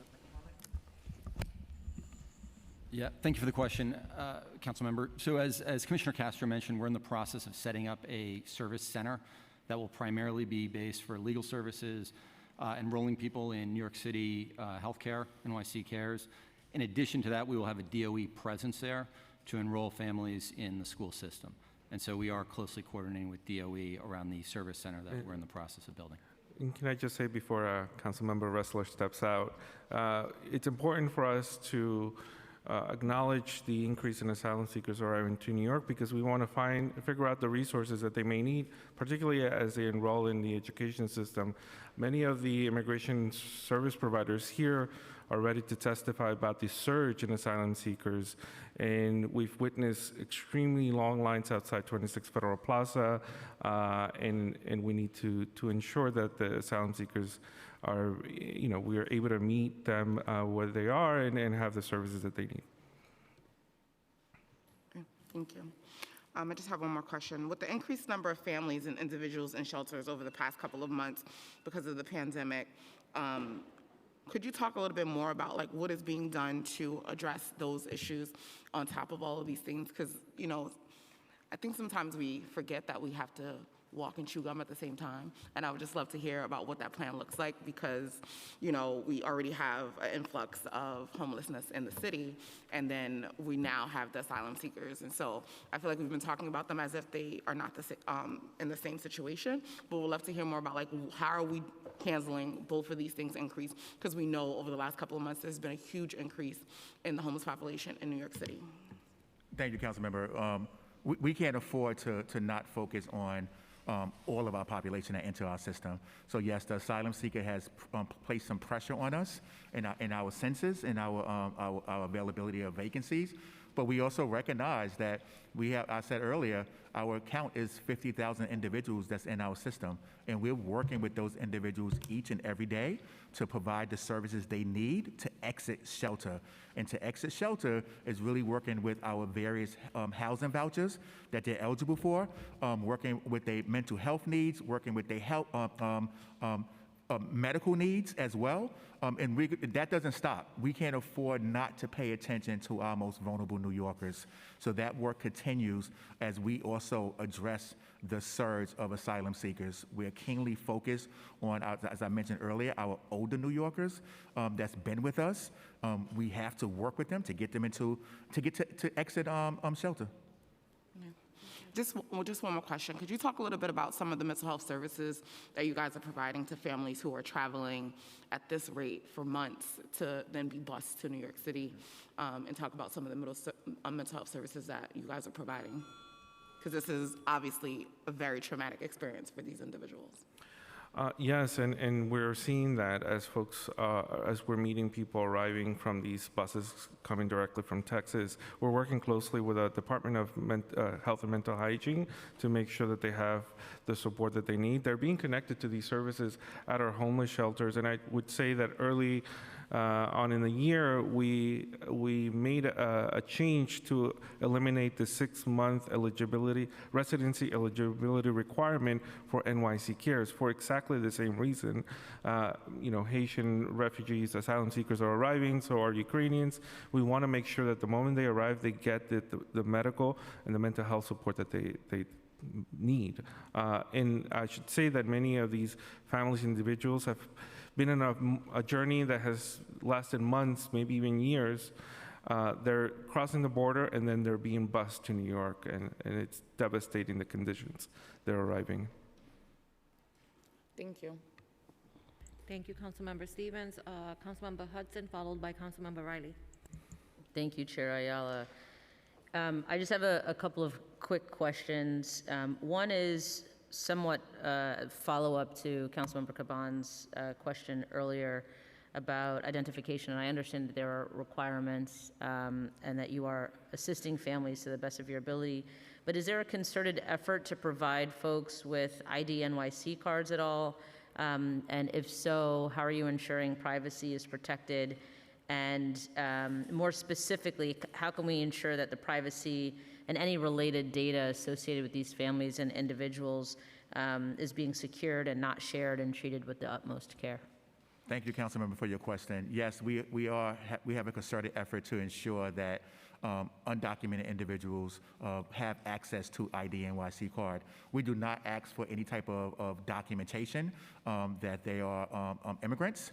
We made sure that's across all city agencies. We do not ask that information because we know in the prior federal administration, they used that as a weapon against these vulnerable populations. So privacy is at the top of our list, but we also want to ensure that individuals have the photo identification card that they can utilize in New York City and avail themselves to all the benefits that come with having an ID NYC card.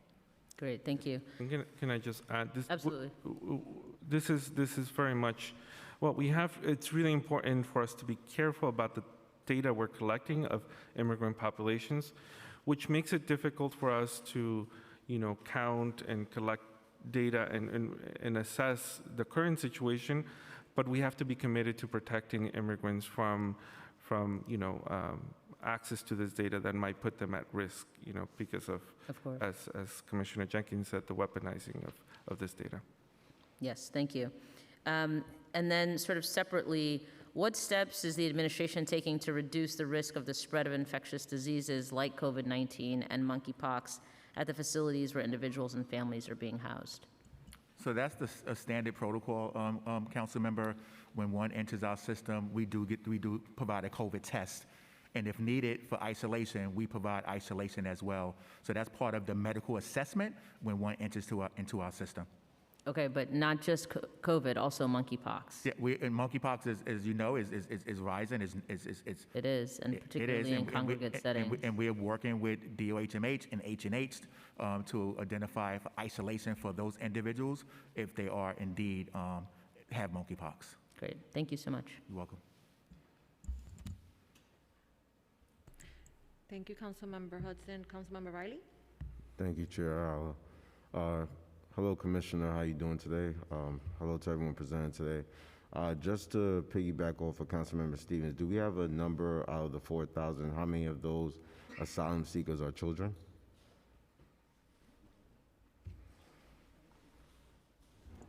Yep, Councilmember Riley, we'll get back to you on that question, as well in addition to Councilmember Stevens.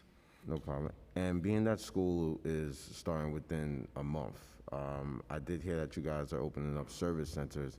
Is there an approximate time that we're looking at these service centers to be open? Where will they be located? Will we be having one in each 5 boroughs? Is there any more information on that? Actually, Commissioner, you want to keep that on? Yeah, thank you for the question, Councilmember. So we're looking at opening up one service center. We're looking at doing that in the next 2 weeks, hopefully sooner. That service center will provide some core services, primarily legal services, enrollment in DOE facilities, and NYC Cares. We're then going to be primarily then referring people to community-based organizations for services in their communities. We believe that's the best model because that helps them matriculate into different communities for what we're doing. Thank you. And just lastly, I believe all my questions were asked, but I do agree with you, Commissioner. We do have to work together. I know with Fair Share, with the mayor and the administration's agenda, we do have to get more shelters open in communities. I know me and you had a meeting scheduled for yesterday and it was canceled. I don't know why, but I really want to make sure that we set up that meeting again because I believe 829 Tilden is coming into my district. And with communities like mine, I think we have to work earlier with them to kind of educate them on why we do need more shelters and that we're trying to bring fair share throughout New York City. And if we're going to have any of those conversations, and if it's going to be easier for council members like me and a lot of other council members in the northeast section of the Bronx, I think if we have these conversations earlier with our community members, how we could work together, I think it will be more beneficial for all of us moving forward. Councilmember Ali, I totally agree, and you know, I approach this work as in collaboration, so we definitely would get that meeting back on the calendar. I wasn't aware it was canceled, that we had something on the calendar yesterday. My team probably had me prepped for this hearing today, no problem. But absolutely want to sit down with you and collaborate and strategize, so thank you for that. All right, thank you, Chair. Thank you, Councilmember Riley. Councilmember Bacha, followed by Councilmember Williams. Hi, Commissioner Jenkins. How are you? I'm doing well, Councilmember. How are you? Good, thank you. This is not the committee that I'm on, but I came here today because I'm very concerned about this issue and because, as you know, and as we've been discussing, there's 2 hotels in my district that are being used for emergency placement, one in Community Ward 4 with around 210 families, and one in Community Ward 5 with, it's going to be like 600 families, right? 600 people, yeah. And I'm concerned about the kids and the school placements this fall. And I'd love to get more specificity on some of the questions that were asked about the school placements. At one of my elementary schools, they're going to be getting about 30 new students from one of the emergency hotels. And I'm finding out in the last couple of days, and I'll be in touch with you about this because you've made it clear that you have an open door, and I really appreciate that. They've got about 30 kids coming, but they've really received no guidance and information other than the fact that they have the 30 kids coming. And apparently they don't know how many are English language learners. Could you tell us a little bit more specifically, how is that working? Who's in charge of communicating with the schools? And I think we definitely need to have a meeting with the schools, and I'll pull them together, and we need to sit down and make sure that they're prepared. But I'd love to get more information about how that's working. I want to start and then pass it to Administrator Carter, Council Member. I want to say publicly as well, it's been a real pleasure working directly with you, working on the issues, addressing, to address in your district in particular, and want to make sure that our relationship continues to build from where it is today so we can bring the services that's necessary to New Yorkers who are placed in your district. So as I mentioned earlier with DOE, we have a robust relationship with them in regards to when we open up a new location, DOE is informed so they can start planning for those school-age children to ensure that they have seats, to ensure that the language spoken by the children are provided at the schools. I just spoke again recently with Chancellor Banks. We have a meeting on the calendar that's coming up for us to really flush out with the surge of asylum seekers that's coming in the locations to ensure that DOE is ready for them. Again, our protocol has not changed. We have a good relationship with DOE. Again, the mayor directed us not to work in silos, and that's not what we're doing. My team, along with Chancellor Banks' team, they meet on a regular basis. They have liaisons within our shelter system. They communicate with one another to ensure that the children, who's the main focus, receive the services in the direction that they need in order to be successful once school starts in September. I know you want to add anything? Commissioner, you said most of what I was going to say. Okay. Thank you. But one of the things that we will do, council members, is to circle back to DOE because we are giving addresses through our feed, and our staff is communicating with DOE, and I know they're beginning to do webinars for our folks. Want to make sure that they're including the schools in that. So we'll circle back to you on that. Thank you. And can I just add, my office often works with schools to provide immigration support, and parent coordinators will certainly reach out to us to provide that. Okay, thank you. I would like to be helpful with this, and I think we do need to pull together our principals and your offices and the DOE and really make sure that there's more coordination happening. Thank you very much. You're welcome, Councilmember. We'll follow up with DOE as well. Thank you. Thank you, Councilmember Boucher. Councilmember Williams? Thanks, Chair Ayala. Hello, Commissioner Jenkins. How are you? Hello, I'm well. How are you, Councilmember? Good. And Commissioner Castro, sorry, I've not met you yet. So my questions are about the source of income unit. So as we all know, in addition to a very limited supply of affordable housing, rental assistance voucher holders persistently experience source of income discrimination. I'm sure, as you know, I was a huge champion of source of income discrimination funding, as well as all of my colleagues in the council. And so we know that the executive plan transferred 6 positions from HRA to move them to the city's Commission on Human Rights to bolster the source of income unit. And so just wanted to know, before the transfer, were the 6 positions at HRA filled or vacant? I believe, and I know I want to make sure I speak correctly because I'm on the record. I believe 4 of the 6 were vacant and 2 were occupied, and we transferred the head count over to Commissioner Palmer. Okay. So of the filled positions, were the staff themselves transferred to CCHR, or will new staff be hired? I think that's a really good question for Commissioner Palmer. Okay. I know it's a competitive process, so if there are vacancies, then those staff members would apply for those positions if they wanted to go over to Commission of Human Rights. Okay, and this is probably another question that's better for CCHR, but is HRA in any way coordinating with them? Do you have any thoughts and ideas on the future of this and how we could potentially address the problem? Because I think it's one of those things where if we can solve this, it can alleviate so much pressure on other people or in other spaces, because as you know, some people who currently hold vouchers are sitting in shelters. So do you have any idea, or is there any plans for coordination to really address this issue? Absolutely. As I've said a number of times, Mayor Adams directed all agency heads not to work in silos. So in this particular instance, yes, we are working with Commissioner Palmer. When we hear something, we say something. We make referrals, and then Commissioner Palmer's team follows up appropriately. But we're like the first line that probably would hear about it if there's some type of source of income discrimination from our clients, and we follow up appropriately. So we have a good relationship with Commissioner Palmer. We expect that to continue. And again, we're mandated for it to continue because we know we're working on behalf of our shared clients.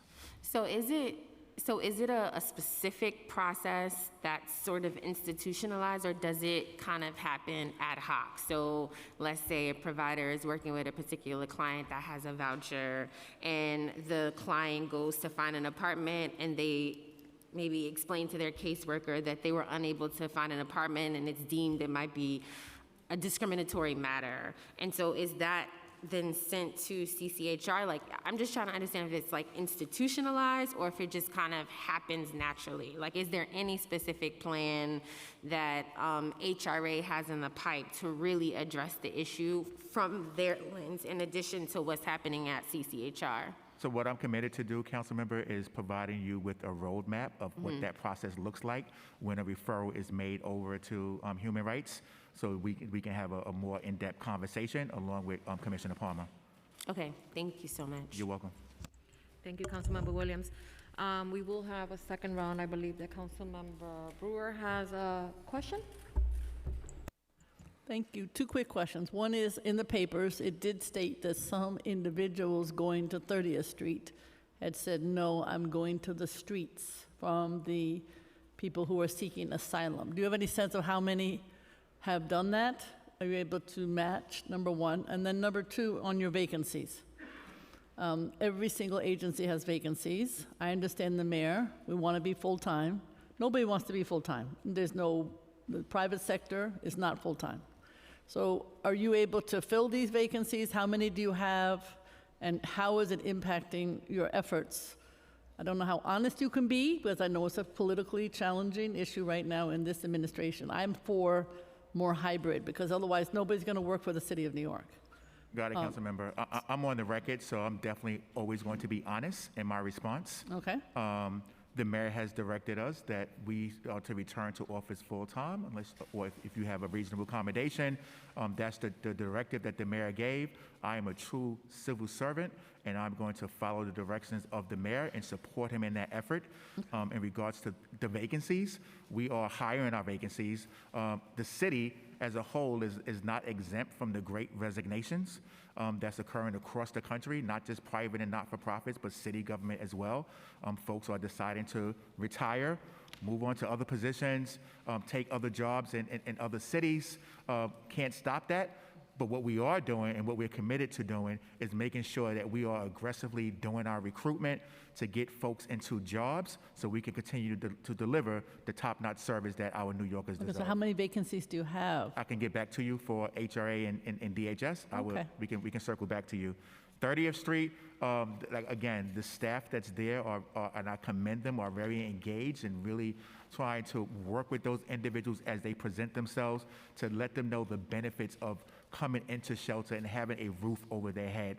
You know, to parrot the mayor, there's no dignity in living on the streets. We don't want anyone to live on the streets, and especially our asylum seekers who, as I said in my testimony, had this grueling trip from their homeland to New York City. Once they're here, we want to make sure that they get the services they provide so they can get back onto a road of stability.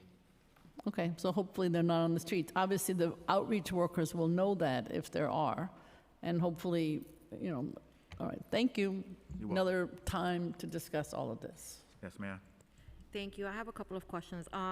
Regarding the shortage of staff shortages at every city agency imaginable, how has that been impacting PATH, and how have you been able to pivot to ensure adequate staffing ratios? So again, Deputy Speaker, as we look at our vacancies, as I just said, we are aggressively trying to hire and fill those vacancies.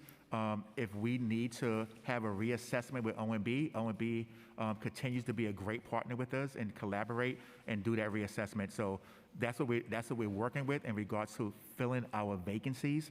I'll get back to you on the numbers that we have, but again, we have hiring fairs, job fairs, and we're really focused on, in particular, the frontline staff that our homeless individuals are eligible for to do outreach work. Who best to get those jobs than someone with lived life experience?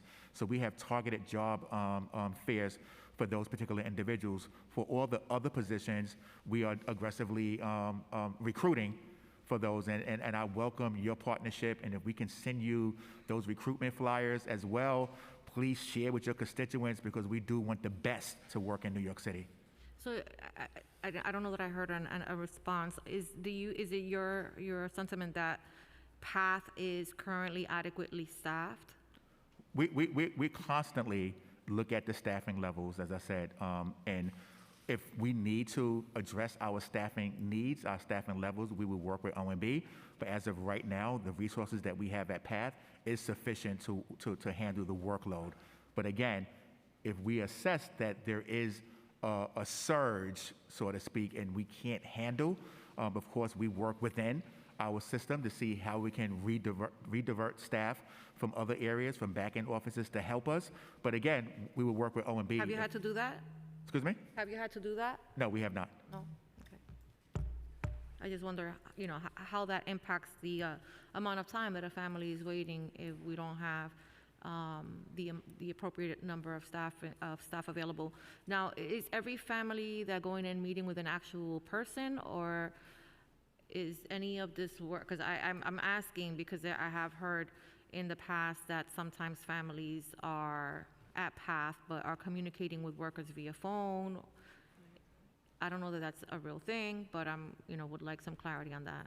So each person that comes into our location is actually interacting with a live person. Due to COVID, we did have to put practices in place that a client may not be able to sit in a cubicle in close proximity with the staff person, but the staff person is present on site and having those conversations remotely. So they may be at their desk in the back while the client is sitting in the waiting area and having that assessment take place. But that was really based on, the COVID restrictions and to make sure that, one, the clients are safe and our staff are safe. Are those restrictions still in place? Deputy Speaker, that is no longer in place. Okay. So we're doing face-to-face interviews in our intake and all of our sites. Yeah, because we've discussed the traumatic, process that an individual going into shelter, regardless of where they're coming from, is. And I think that face-to-face interaction and being able to be greeted by an individual that is understanding and helpful, it's valuable. Absolutely, totally agree. And again, we had that in place because of the COVID restrictions, and now, Administrator Carter just acknowledged that has been lifted, and now we're doing face-to-face interviews once again. Of course, in a safe environment, to protect both our staff and our clients. Absolutely, I agree. Okay, can you tell us what the number of families who requested to be reticketed was? And I'm assuming that these are families that voluntarily asked to be reticketed. Am I right in my assumption? Yes, we'll have to get back to you on the numbers. I myself spoke to a handful of families who were going on to other destinations, but it's really the volunteer groups that have been working closely with these families and individuals to support them to get to their other destinations, because of course they would need to connect with other CBOs there. And does that happen immediately, or are families offered a space to rest and, kind of gather themselves before they're shipped out on another bus? Yes, with the buses that are arriving from Texas that were announced on Friday, we have set up a welcome space at Port Authority where we're, connecting with arrivals. And then, if for instance, the individual that wanted to get to Portland, we advised him to stay in our shelter system until we figure out how to help him get there. So that's an option. So Moya is doing the reticketing, not DHS? No, the CBOs that we're partnering with, yes. And we're looking to set up a system to support, but again, this situation is very new, that the buses are arriving at Port Authority. Prior to that, individuals and families were arriving in commercial buses, and it was just hard to identify them as they were arriving. Understood. Do we know how many buses are leaving Texas and Arizona? Are these buses leaving daily, weekly? Like, is there a schedule, or is there unpredictable? Yeah, again, the company that the state of Texas has chartered has a non-disclosure agreement. That's what we've learned. So they're not allowed to tell us what's happening, how many people are boarding the buses and will arrive to New York. We're learning that people are leaving at different rest stops, which is a concern. And some are leaving because their destination is not New York, and they've been put on these buses towards the city. But yes, again, the state of Texas is being as disruptive as possible, and we're doing all we can with the information we're able to gather through this network of CBOs. The buses that are arriving in New York City, are they arriving daily, or are they arriving every other day? How predictable? I get the severity of the situation and how. It's unpredictable, but it now seems that they're arriving basically daily. It's just hard to know at what time. Again, we've learned that a bus is arriving tonight and 2 more tomorrow, and we presume that this will continue to be the case. Do you have an average number of individuals that are coming in daily? On Friday, 54 individuals arrived. However, on Sunday morning, only 14 made it to New York City. We learned that more people were on those buses, but again, they dropped off along the way. Okay. So we'll get a better sense of the average as we continue to do this work. Now, I understand that we're having conversations with the federal government about the need for additional resources. Is that same conversation happening on the state level? Yes, we're engaged in conversations with our partners at the state level. Are we asking for anything in specific? That's what we're doing, as I mentioned earlier, Deputy Speaker. We're doing that assessment and working with OMB in our oversights to better understand what the ask will be. Okay. I would imagine that a lot of that is the budget, right, that we just voted on may take a hit. I don't know how, do we have the resources in place as we speak today? The resources as far as...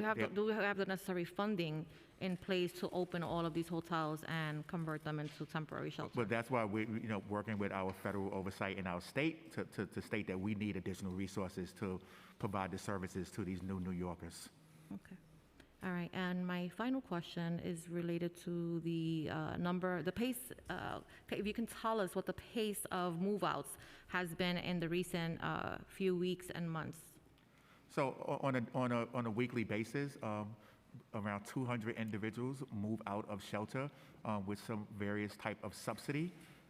We're really proud of that number. Of course, we want it to increase and make sure that our clients have a choice in regards to which subsidy. Is it EHV, Section 8, city perhaps, state perhaps? So we work with those individuals to identify what's best for them to move out.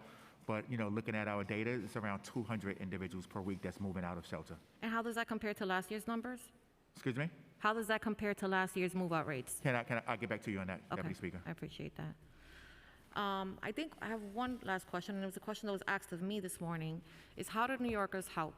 I think New Yorkers are, ready to lend a helping hand and we have received inquiries regarding the need for clothing and food. How are you handling those requests?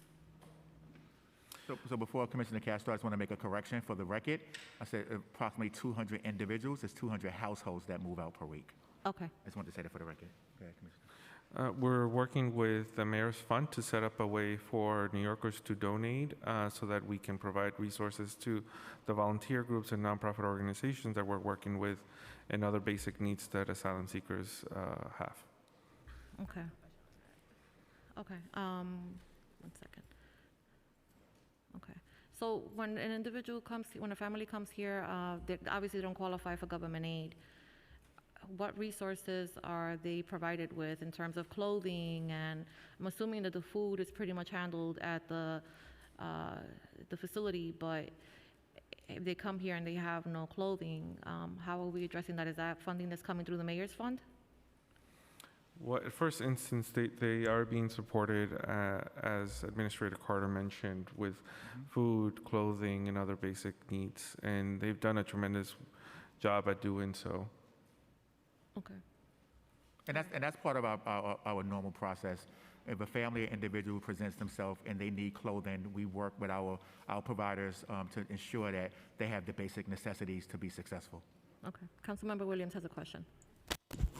Yeah, just about the fund that you said you're setting up. I know there was a fund that the mayor's office set up after the fire, and there was like a lot of questions around like transparency and where did the money go. So how do you plan to kind of like report out on that in terms of like the usage of the money?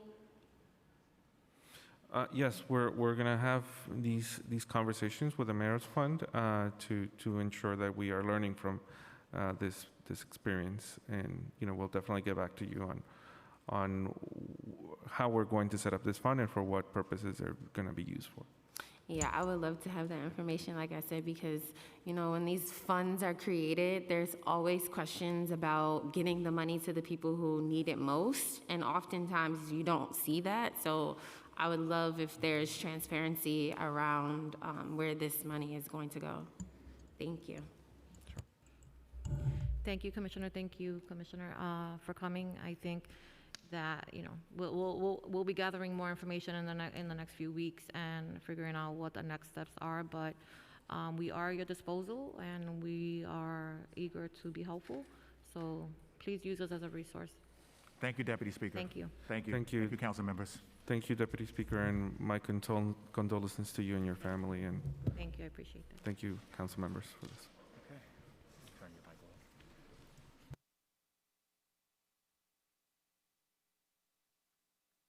We're going to move on to public testimony now. Menta Kilawan will be calling the first panel.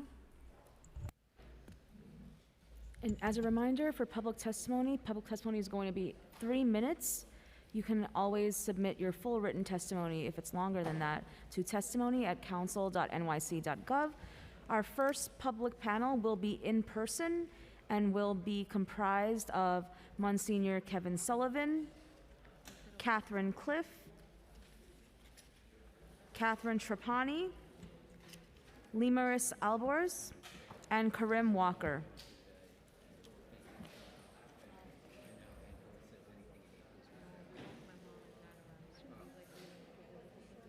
Oh, you can give it to the sergeant over there. Yeah.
All right, we can begin with Monsignor. Sorry, guys, can you have that conversation outside, please? We need quiet on the floor. Thank you. We can begin. Want to start with Monsignor? Who's first? I am? Yep. Okay.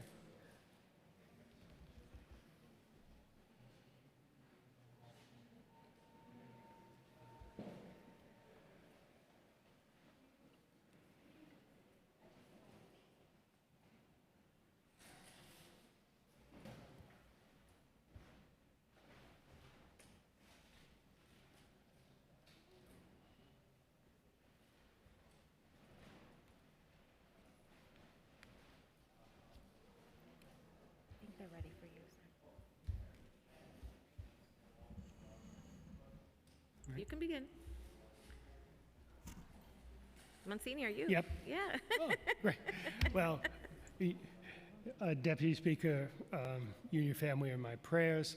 I have my written testimony. You have that. Let me just say, I'm angry, I'm frustrated, I'm proud, and I'm hopeful, okay?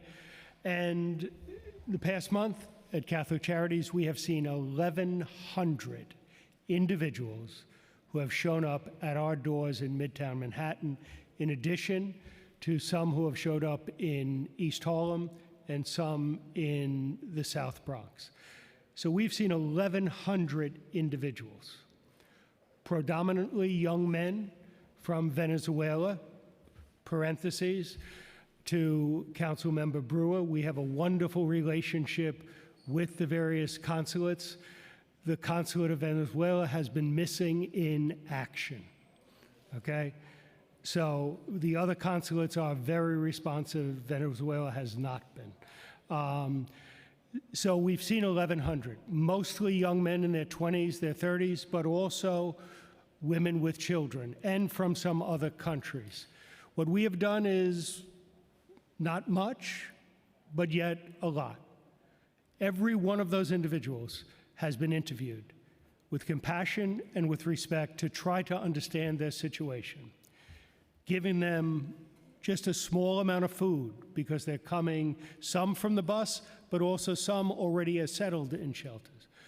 Clothes, as we have, a very small amount of financial assistance, but probably very significantly, we have reviewed every one of their immigration documentations to triage, to see who's are in difficult situations. The chaos, which angers me, is we've seen over 200 documents that have been issued by immigration authorities in Texas that have listed our office as the residences of these individuals who are there. We are very frightened that they're going to miss court appearances because they're not going to get notice that they have to show up. So that's who we are. That's who we are seeing. That is our experience. I want to say a word of real thanks, and this is what makes me frustrated, is that this is a national problem that Congress has been unable to resolve for more than 3-4 decades. We should not be surprised that these crises emerge periodically, because as a nation, we haven't dealt with the immigration problem that they have. So that's what we're dealing with here. But why am I proud? I'm proud because Deputy Speaker and your other council members are holding this hearing. I'm proud because as New Yorkers, they are our people, and we are going to respond to them. Catholic Charities has already responded. We will be partners going forward. I'm very want to compliment you on the questions that have been asked. We've been asking them too. Listen, we know they talk about silos of funding and federal prohibition. New York City, with a budget of over $100 billion, New York State with a budget of close to $200 billion, there's money that doesn't need to deal with some of the federal prohibitions for us to be a compassionate welcoming. The one word of hope that I want to add. Do you know what most of the young men who have approached us want? What's the first word out of their mouth? Can you get me a job? This is a crisis. We need to respond, But this is an opportunity. These are going to become new, vibrant New Yorkers, taking the jobs that our restaurants can't fill at the moment and doing construction work. They're going to make our economy more vibrant. They're going to make New York more vibrant. And so in the midst of my anger, my frustration, I'm proud that we're in New York, and I'm hopeful that this is an opportunity for us to be even a better city. Thank you. Thank you, Monsignor. I wonder, because you're seeing, and thank you for all of the work that you do. I know that Catholic Charities is an outstanding group, and the work that you do is God's work. So thank you for all of that. But I have a question, because you mentioned that the majority of the individuals that you're coming in contact with are young men, and there is this concern that we're separating families, or that we have so many singles, specifically young men, that are going to Bellevue and probably just, deciding that this is really not an avenue for them, and maybe sleeping out in the streets. Has that been your experience? We have heard. Some of them have told us that they went to the shelter and they slept last night in one of the parks or in one of the plazas. And since they're in the front of the building where my office is, on my way in, every day I just talk to a bunch of them and ask where they spent last night, what are you doing today, where'd you come from, et cetera. So I know some are sleeping in the parks. So that's the reality. All right. Thank you. Any questions, Gail, for Monsignor? Okay. One question is, are you able to make the connection between the men and jobs, the workforce that are opportunities, or are there barriers that we should be addressing? As the commissioner indicated, we're all trying to address these barriers. So a couple of things. One is we are doing just a modicum of trying to set up some classes for basic English so they can learn English. We're also going to set up, we're in the process of some OSHA training so they have a little bit of safety. The city is very good and generous in funding work with day laborer sites, so we've introduced some of them to those day laborer sites.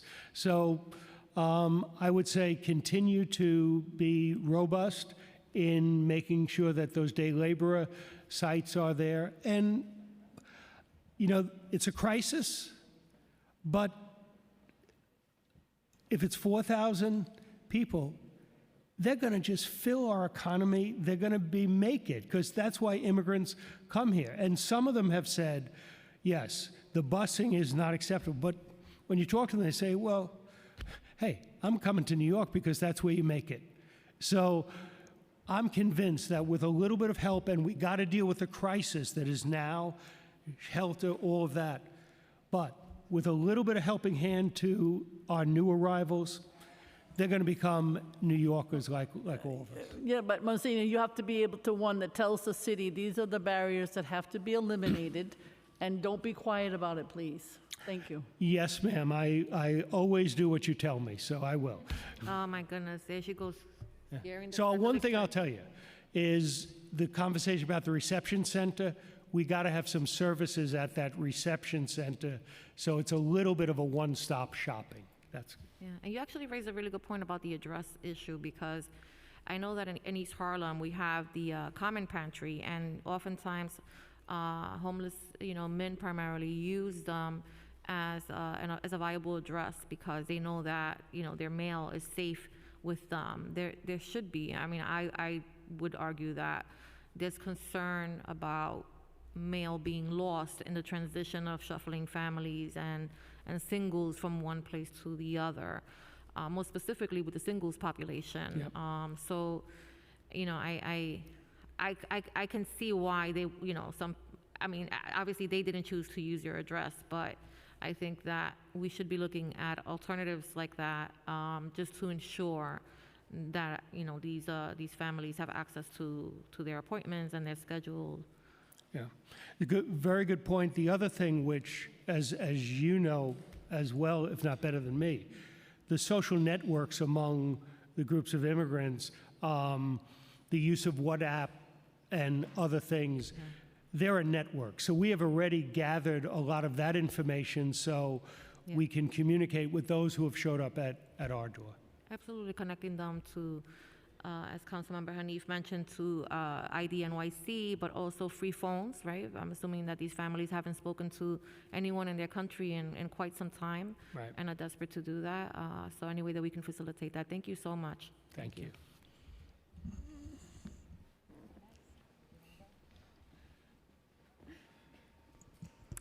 Good afternoon, Council, and thank you to Deputy Speaker Ayala and the Council for holding this very important hearing. My name is Catherine Cliff.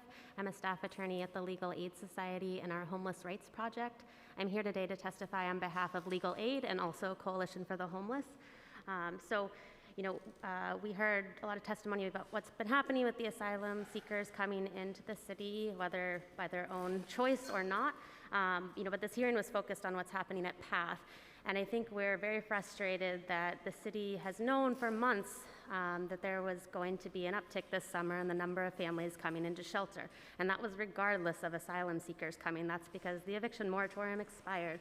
That's because we see a lot of families in the summer just generally come into PATH. It's easier to go through that system when your kids are not in school, families that were doubled up needing to seek shelter. So while there is an increase in the number of asylum seekers coming through, there's also just many New Yorkers who are coming into the system, and the city should have been planning for that. And instead, they just watched the vacancy rate fall and fall and fall, and now until a point where they literally ran out of placements for families with children one night, which they've acknowledged that violation. We've seen from our own clients additional violations. I have multiple clients that arrived at PATH prior to 10 p.m., but the line was so long to see the front desk that they weren't clocked in until after 10 p.m. I have a client that arrived at 5:40 p.m. and was not seen until after 10 p.m. So the city does not count that as a violation, but these were families in the building prior to 10 p.m. that slept in the building. We also met many families who arrived at 10 p.m. or later who slept in the building, which is not business as usual at PATH. No one wants those families sleeping in the building. The PATH staff doesn't, DHS doesn't, we don't. And so it was really alarming that initial week after the violations were reported to see how many families were sleeping in the building and how many violations occurred that have not been reported. So we really call on the city to develop a comprehensive plan to deal with the capacity issues. And this is capacity for asylum seekers and capacity for New Yorkers. The reality is when you have a low capacity that people who are fleeing domestic violence situations or human trafficking situations and need to be in specific locations, the city is unable to accommodate that, and it can be very dangerous. So we have a lot of recommendations in our written testimony, and I wanted to highlight some of those for you now. In addition to increasing capacity, adding more shelters, getting back to the goal of a 5% vacancy rate, we also need to increase our supply of affordable housing, and that means housing that is deeply subsidized and affordable to our clients, to homeless families and individuals. We're calling for 6,000 new units per year. The prior administration focused on preservation, but we're calling for new units. We also need to help people move out of shelters. We need to fight against source of income discrimination, as was mentioned by Councilmember Williams. And as Councilmember Brewer mentioned, we need to expand subsidies and streamline the city FEPS process. That process is far too bureaucratic, and we have many clients calling us. They found an apartment, they have a voucher, and they somehow can't get out of the shelter because of delays. And so that process needs to be reconsidered, and we include a lot of specifics in our testimony. We also need to pass good cause eviction, and we need to support the new arrivals to New York City, as has been documented. I've met so many families at PATH the past few weeks. I've spent a lot of time up there speaking to them, and they've been through incredible trauma, and their needs are very, very high, and they're not being met currently at PATH. So we've been trying to connect people to what they need, but the need is extremely high, and it is different than what PATH is used to doing. So thank you for the opportunity to speak today. Can you share again what the length of time that a person is standing in line is? What the average? So that first week that the violations were reported, they were reported on a Sunday night, the 17th. I was there on Thursday, but I had a client who was there Tuesday night, and she arrived at 5:42 p.m. and did not make it to the line until 10:23 p.m. They pulled her out of line at one point, made her get back in line. We met another client who had arrived at 10 and didn't get to the front of the line until 1 a.m. And so I think that week in particular, clients were waiting 2, 3, 4 hours just to get through the line. Do you think that that's due to staffing shortages, or is it something else? It's staffing, but it's also bilingual staffing. So because there's been an uptick in the number of people who need interpreters, PATH was not prepared for that and had to use language line, which can take a really long time versus if you have a native speaker available to speak to clients. So when we were there more recently, they had contracted interpreters on multiple floors, and that had really helped move things along and move things along more quickly. So things have definitely improved since I've been there in the last week or two. But obviously, there's still a great need, and the capacity is still a very serious concern. Understood. Thank you so much. Thank you.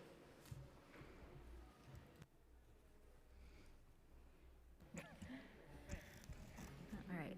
Thanks, everybody. My name is Catherine Trapani. I'm the Executive Director at Homeless Services United. I want to just highlight a few things, and I'll be submitting a lengthier testimony in writing in the next day or so. But as Catherine Cliff already stated, there was a capacity crisis before the asylum seekers started to arriving. And you know, the members at HSU are willing and able partners to work with the City of New York to expand shelter capacity. What we need to do this well is a reliable pipeline that we can trust. And so one of the things that I find really frustrating is that, you know, we had shelters ready to go in the pipeline that were canceled at the last moment due to NIMBYism, political opposition, and so on. Had the communities and the mayor stood behind our providers and said, nope, we're going to open these, it's the right thing to do, we have to do it, perhaps the current capacity crisis wouldn't be the way it is. So I'm here to sort of reinforce the request that has been repeated over and over in this hearing, that every single community needs to raise their hand. I know you have, and others need to join you to welcome these households into shelter. The other way you can create new shelter capacity quickly is to empty the shelters that you already have. So I echo some of the recommendations that Catherine Cliff just made about expediting placements into permanent housing, making it easier to qualify for rental assistance, streamlining the leasing process, combating source of income discrimination, and really making sure that the folks that are literally languishing in shelters just waiting for an apartment can be placed expeditiously. The other thing that we have to do is to ensure that people are not losing their homes unnecessarily. There is a crisis at our housing courts. The right to counsel is not being upheld because the OCA refused to slow down the calendar and we don't have enough lawyers. We have to make sure that everybody has an attorney, that rental assistance is getting provided, that it's easier to qualify for FEPS and city FEPS from the community so that we can reduce the number of people coming in. If we do these three things, prevent, shelter, and rehouse, we can meet the moment. So, you know, more fulsome recommendations on that will be forthcoming in writing, but I really wanted to emphasize that. I also want to speak quickly, you've been talking about the staffing challenges, and I want to really thank the frontline workers, not just at the city, but also at the nonprofits. These folks are working incredibly hard. Their caseloads are impossible, and we really need support for our staff. The city had previously authorized retention incentive bonuses as well as hiring bonuses. They promised us that that money would be forthcoming. We were using accruals to pay for it, so this wasn't even new money.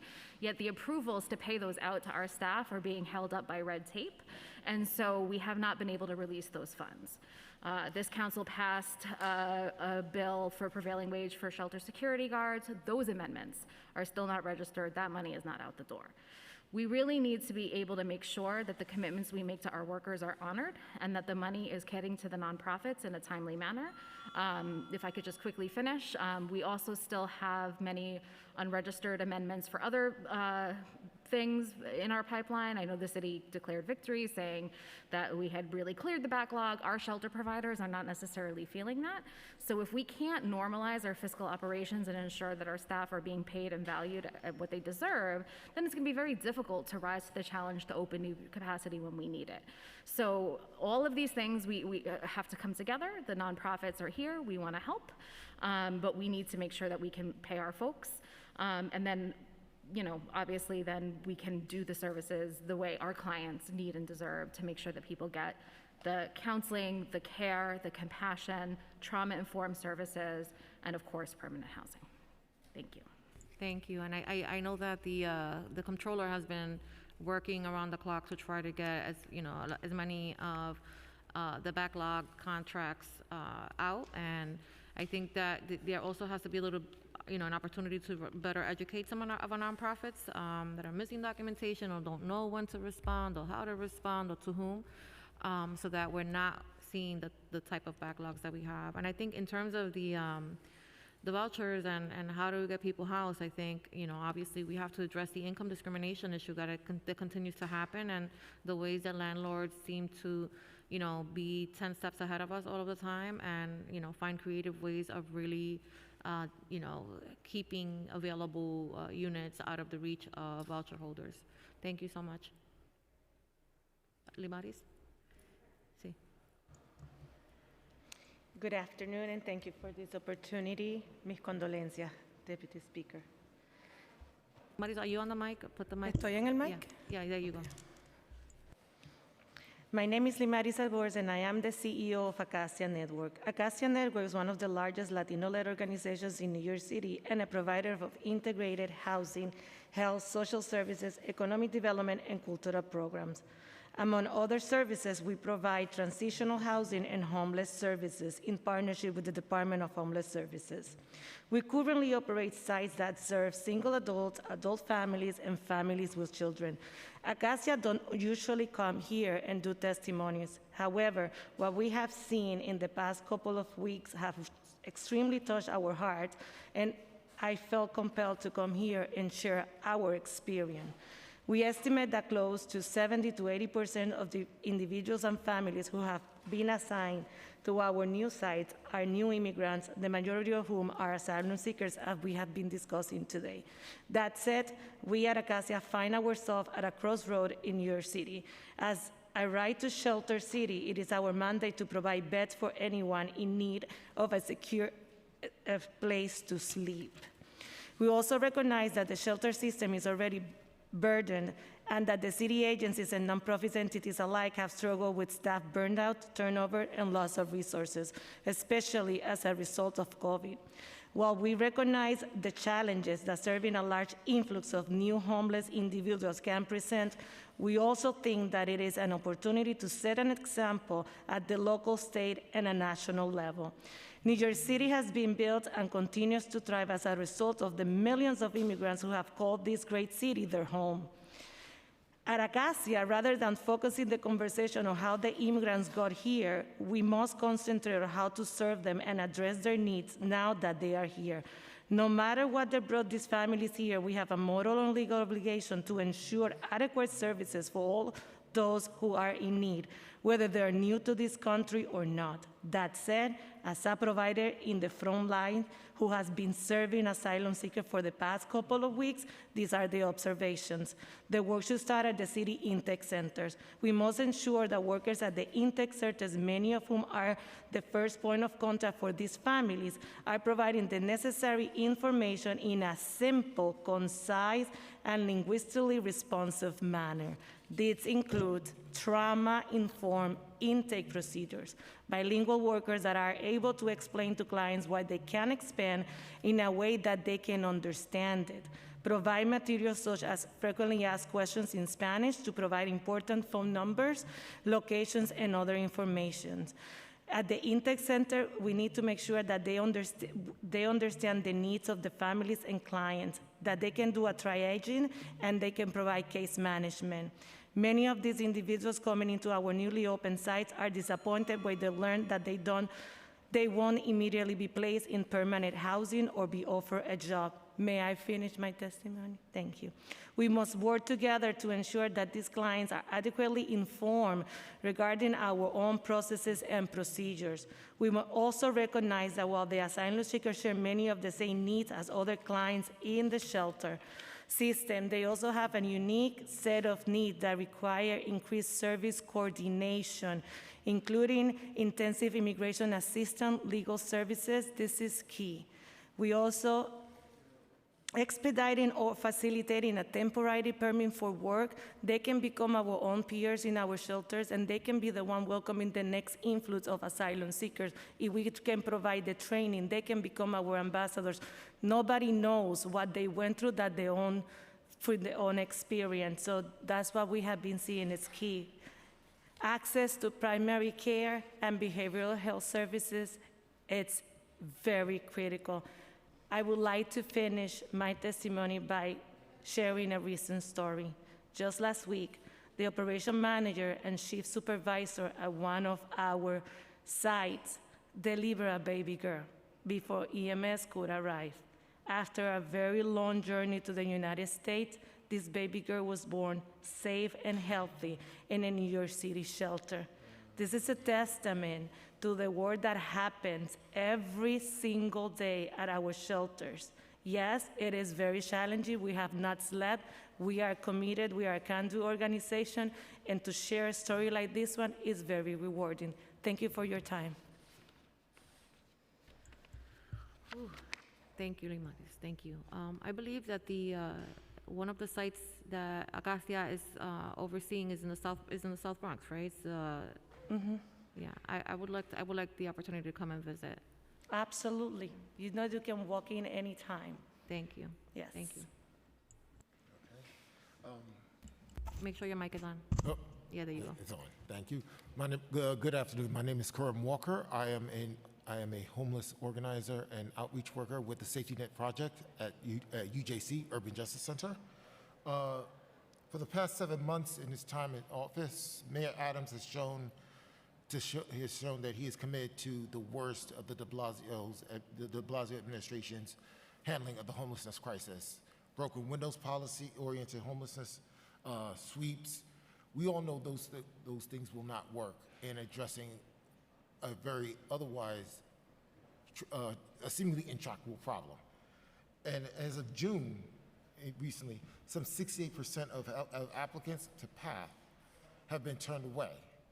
And we are with more than 50% of families who were eventually found eligible having to reapply more than once, and in some cases more than 3 times before they're found.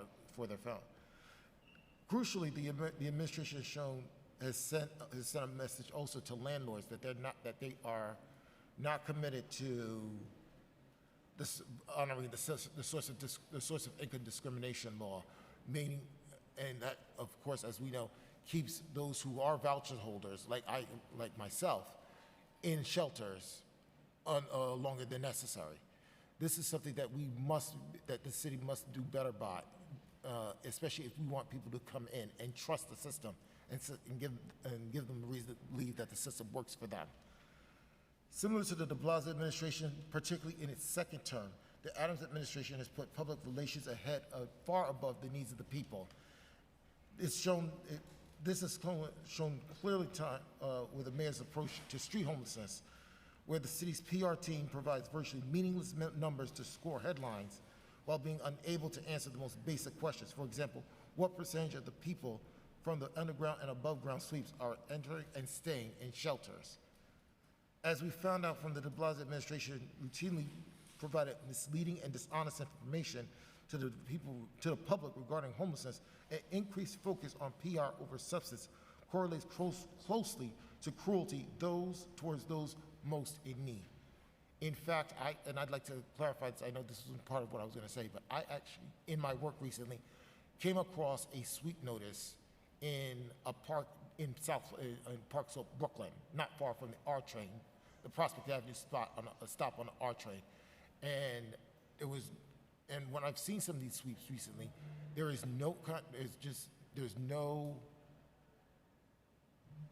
the police are first and foremost at the forefront of this. And we've seen time and again, that will not help in addressing homelessness. And it is imperative that the city of New York look into a solution that is housing oriented and not just housing oriented, but housing first. Thank you. Thank you. Councilmember Brewer has a question. Thank you. I do want to thank Coalition and Legal Aid for your very specific recommendations. I'm just getting emails. You'd be interested to know Catholic Charities, not just you, but every homeless youth program is now on some kind of a database in Texas by the border.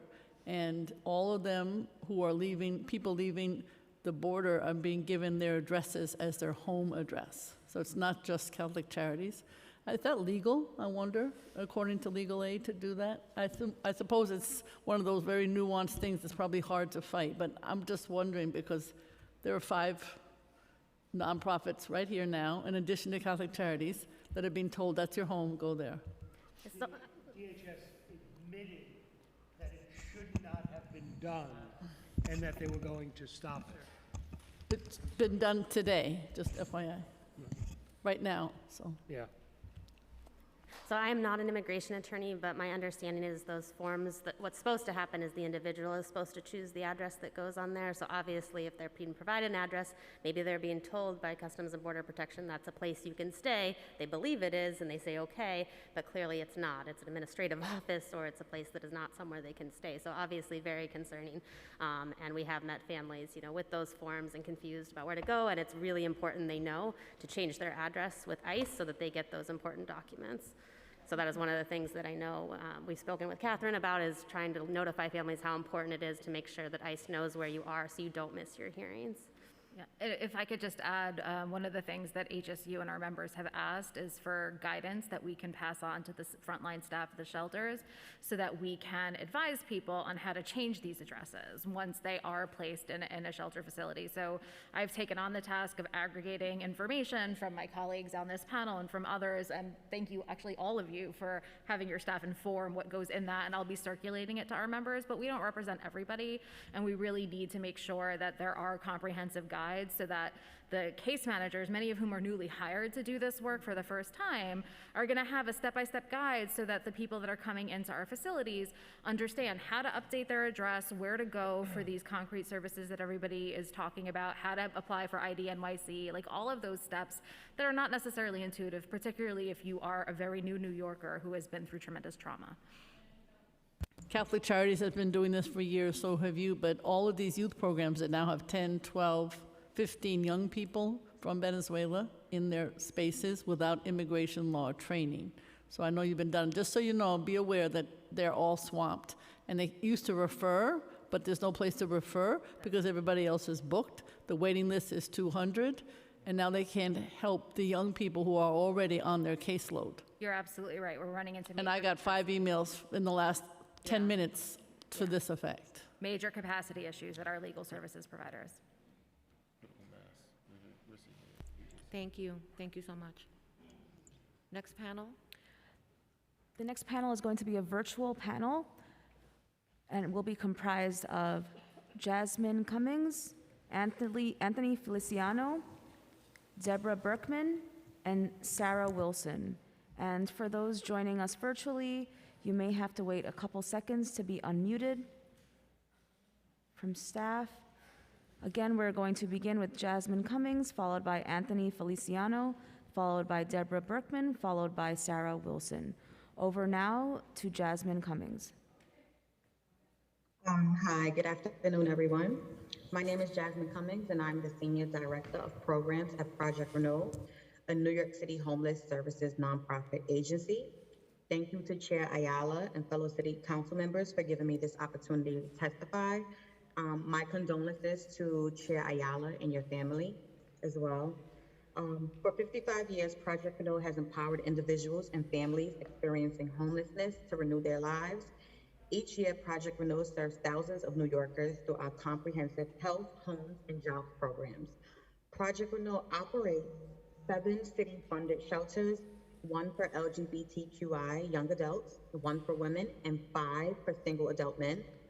Our shelter residents often have histories of substance abuse disorder, mental health concerns, or criminal justice involvement, and we support them to take the next step in their lives. Most of our shelters are either at or near capacity. While we do provide services to individuals who are undocumented or seeking asylum, we have not yet observed a notable influx. There's a confluence of factors that have contributed to capacity issues across the system. The first is the end of eviction moratorium, which had kept New Yorkers in their homes throughout the pandemic. We are now seeing rising eviction rates and more people turning to shelter as a result. Even prior to the pandemic, the city has long operated on a very small shelter capacity margin, which allows little room for flexibility when crises such as the pandemic and/or influx and asylum seekers arise. Increasing the number of safe haven beds is a sensible approach since these spaces tend to have more privacy and lower barriers to entry than typical congregate shelters. Building quality, purpose-built shelters would also go a long way towards increasing capacity. There are, of course, many challenges with building new safe havens and shelters, including long timelines, bureaucratic red tape, and frequent pushback from communities who do not want new shelters in their neighborhoods. It is important for nonprofits to have support from the city to acknowledge and address misconceptions that new shelters will result in increased crime and or decreased property values. Another challenge when it comes to expanding shelter and housing is our workforce. Filling open positions is crucial so we can help the city respond to current needs. But if we don't have the staff, that limits our ability to adapt and add capacity. Getting quick and clear guidance from the city to implement the cost of living adjustment for human service workers would help with staff recruitment and retention. It is heartening that both the city and state see the conversion of distressed hotels into affordable and supportive housing as a solution to getting more housing online quickly, as a lack of affordable housing has long prevented people from being able to move out of the shelter and remain housed. A matchmaker from the city or someone who can connect hotels interested in selling with nonprofits. Go ahead, you can continue. Okay, thank you. A matchmaker from the city and or someone who can connect hotels interested in selling with nonprofit developers would be incredibly beneficial for expediting conversions. Nonprofits simply do not have the resources to identify such hotels, which is the crucial first step in the conversion process. While the factors leading to the high shelter census are complex, there are ways for nonprofits in the city to work together to ensure New Yorkers can access shelter and ultimately move into permanent housing. We look forward to working more with the committee and welcome suggestions for greater partnership in the future. And thank you for the opportunity to provide this testimony. Thank you, Jasmine, for your testimony. We are now going to move to Anthony Feliciano. Over to Anthony Feliciano. Thank you. Your time starts. Chairperson Ayala and Deputy Speaker. Thank you for the opportunity to testify today. My name is Anthony Feliciano. I am the Vice President for Community Mobilization and Advocacy for Housing Works. Some of you may know me from a prior work that I did at the Commission on the Public Health System.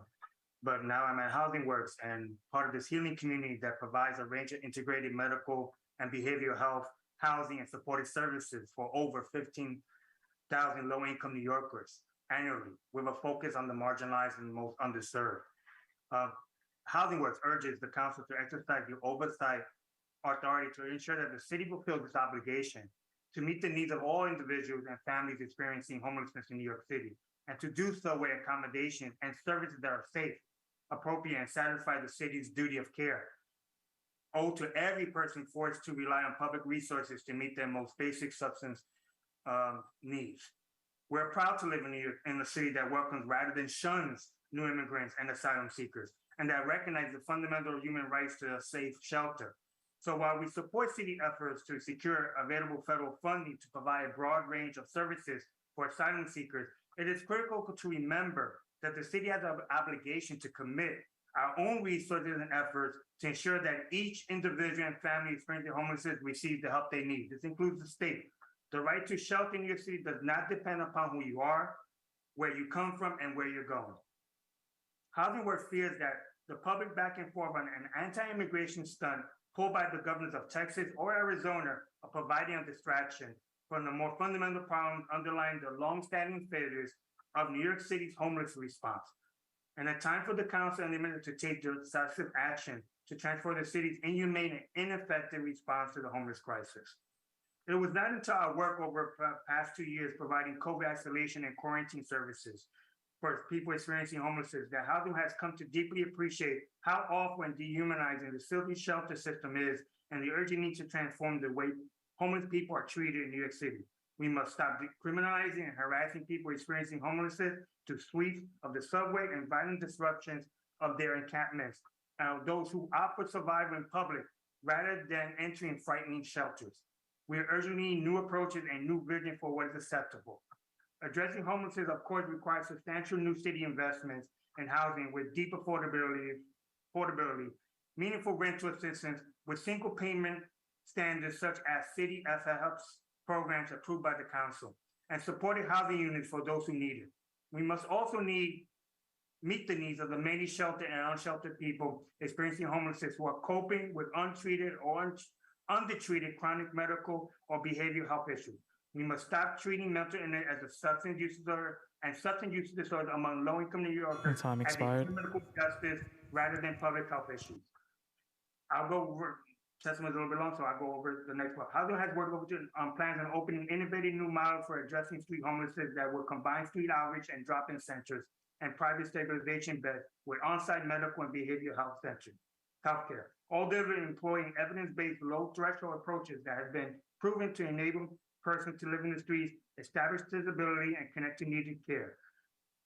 One gives me up to in conclusion, we need to make sure the councilmen continue to be whole when it comes to addressing New York City unprecedented homeless crisis. We have secured hotels closed by COVID in a high-need Manhattan neighborhood, made necessary alterations, and we're 2 weeks away from opening a facility that will have provided 100 desperately needed stabilization beds when Mayor Adams pulled the plug on the project at the request of the Hotel Trades Council and an ally support of his mayoral campaign. Other safe havens and civil facilities have been likewise abandoned in the face of opposition from those with the mayor's ear. And I would just say there's a difference between our stabilization shelter and what is considered a shelter. So I'll end there. Thank you. Thank you. Thank you, Anthony, for your testimony. We are now going to move to Deborah Berkman for testimony. Over to Deborah Berkman. Time begin. Thank you very much. Deputy Speaker Ayala, council members and staff, good afternoon. Thank you very much for the opportunity to speak to the Committee on General Welfare and other members of council. I just want to start by offering my condolences to Deputy Speaker Ayala on the loss of your uncle. I'm so sorry to hear about that. My name is Deb Berkman, and I'm the coordinating attorney of the Shelter Advocacy Initiative at the New York Legal Assistance Group, or NYLAG. I represent people experiencing homelessness, and I work closely with NYLAG's Immigrant Protection Unit. In recent weeks, numerous families who have sought asylum in the United States from Venezuela and Colombia have contacted me for shelter advocacy. Their stories share some similarities. All of them have traveled great distances, much of it on foot, to escape the unspeakable horrors they faced in their home countries. All of them have waited extreme lengths of time at PATH DHS intake before they were assigned to shelter, with at least 3 families staying there for over 2 nights. And all of them report very few employees at PATH who speak Spanish or who are willing to use an interpreter or language line. Instead, they report being spoken to in English, which they do not understand. All of them report difficult conditions at the shelters they've been assigned, including lack of water on demand and lack of diapers. And many of them report staff who subject them to harassment and racial slurs. One of my clients, Ms. M, who was forced to flee Colombia with her husband and her 2 small children because an aggrieved business associate of her brother's had threatened to set her street vendor business on fire and murder her and her children. They had a harrowing journey through Mexico, during which Ms. M had to run with her children strapped to her body so they wouldn't be separated. When the family reached the United States border, Ms. M and her husband were sent on separate planes to New York City. And when they were reunited at the New York airport, the airport staff found Ms. M crying with her hungry children, one of whom had a fever, and sent them in a car to PATH intake. Ms. M and her family slept at the PATH intake office for 2 nights on chairs before they were assigned to shelter. Once in shelter, staff refused to provide her with formula for her baby or soap for the family to bathe. At one point, Ms. M asked the staff for diapers for her baby, and she was told that she should go to work and buy them herself. And Ms. M does report that those comments are a routine part of her life at shelter. I have other clients who also report similar experiences with aggression from shelter staff and sleeping over 2 nights in chairs in the crowded PATH intake center. One NYLAG client, Ms. P, and her husband and 5 children had a similar journey from Venezuela and eventually were given a temporary placement in a DHS shelter. But a few days after being placed there, they were awoken at 1 o'clock in the morning and they were told they had to leave by staff who had been hostile to them since their arrival.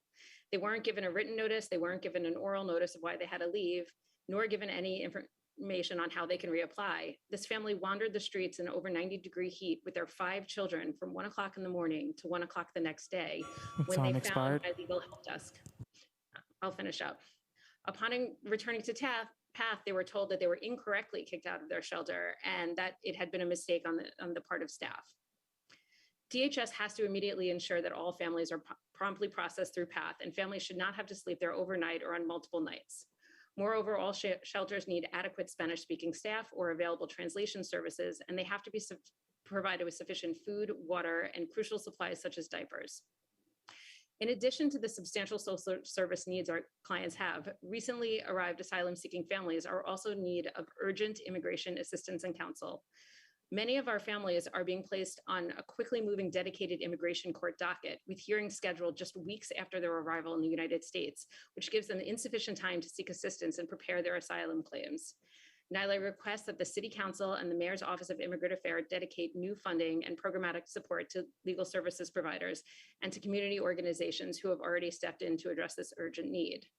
Also, we would want to note that New York City welcomed displaced Ukrainians who arrived in New York in the immediate aftermath of Russia's invasion and who still continue to seek refuge in the US. And New York City provided both emergency and long-term support to triage legal issues, offered cash assistance and social services, and articulated a welcoming message. To do any less for asylum-seeking families from other areas of the globe would be shameful. So we ask that City Council respond with parity to this crisis as they have to others. I will submit more full written testimony. Thank you very much for your time. Thank you. Thank you, Deborah, for your testimony. We're now going to move to Sarah Wilson for testimony. Over to Sarah. Time starts. Hi, everyone. Good afternoon. My name is Sarah Wilson. Among many things, I am a formerly homeless housing advocate, and that's how I'm going to speaking to you today. Previous administrations have left you tasked with an obscene amount of persons who are unhoused. While there has been great progress made, there's still a lot more that needs to be done. I pray and implore everyone in this hearing to please expedite all the existing shelter residents vouchers and voucher holders immediate housing to make room for the new population of asylum seekers that are seeking refuge and need additional resources and assistance. While I commend the actions that you're taking for new asylum seekers who I proudly stand in solidarity with, I want to ensure that any emergency expedited policies we're able to create are also made eligible for those who are already existing in shelter, and that we be purposeful that our new policies do not negatively affect the existing population the administrator adopted when it took office. I have a 7-year-old friend who went through school last year in shelter. He's set to start school this year in shelter. His mother died in prison, and there's about 20,000 children in the shelter system already. I want to be clear, I do not feel negatively about the new asylum seekers. My work in housing advocacy says differently. I fight for all to have access to housing, resources, and opportunities, like legislation that could help get undocumented residents eligible for housing vouchers. Like we tried to before with the housing access voucher. I know that there's still a lot of work to be done.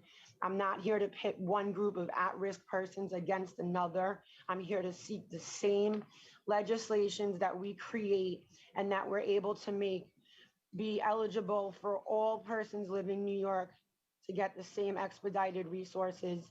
And I have faith in this room that they'll be able to offer the same single rooms, stabilization beds, safe havens, expedited vouchers, and very low income housing, supportive housing, whatever would fit the criteria to transition all of these people out into real affordable housing. And I'll leave it at that. Thank you all so very much for everything. God bless. Thank you, Sarah, and thank you to this entire panel for your testimony. I'm now going to call up an in-person panel of those who are here. The panelists will be in the following order, and I apologize if I mispronounce your names. Magali Bohom, Milton Perez, Susan Lee, and Yesenia Mata.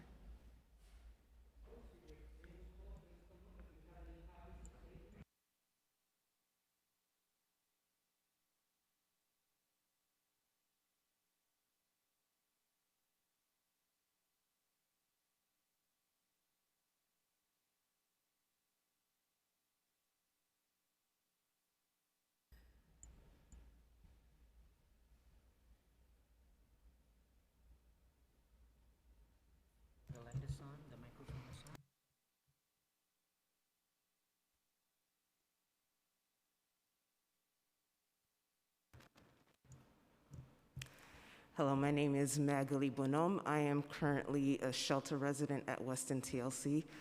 I'd like to begin by offering my condolences to Deputy Speaker Diana Ayala.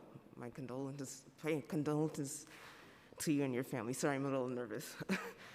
Slow and easy, we all got nervous. I just want to highlight some of the things that goes on in the shelters. I've been in the shelter system for almost 13 months, and I found that incompetence seems to be the rule, and that greatly concerns me. I don't think asylum seekers deserve that. At my shelter currently, it's woefully understaffed and staff is underpaid. I currently don't have a case manager. There aren't any case managers at my shelter at the moment. And I've heard stories about case managers and housing specialists in other shelters who are indifferent to the jobs that they're supposed to do. They just neglect the paperwork that they're supposed to do, and they spend their time on the computer shopping or even watching porn.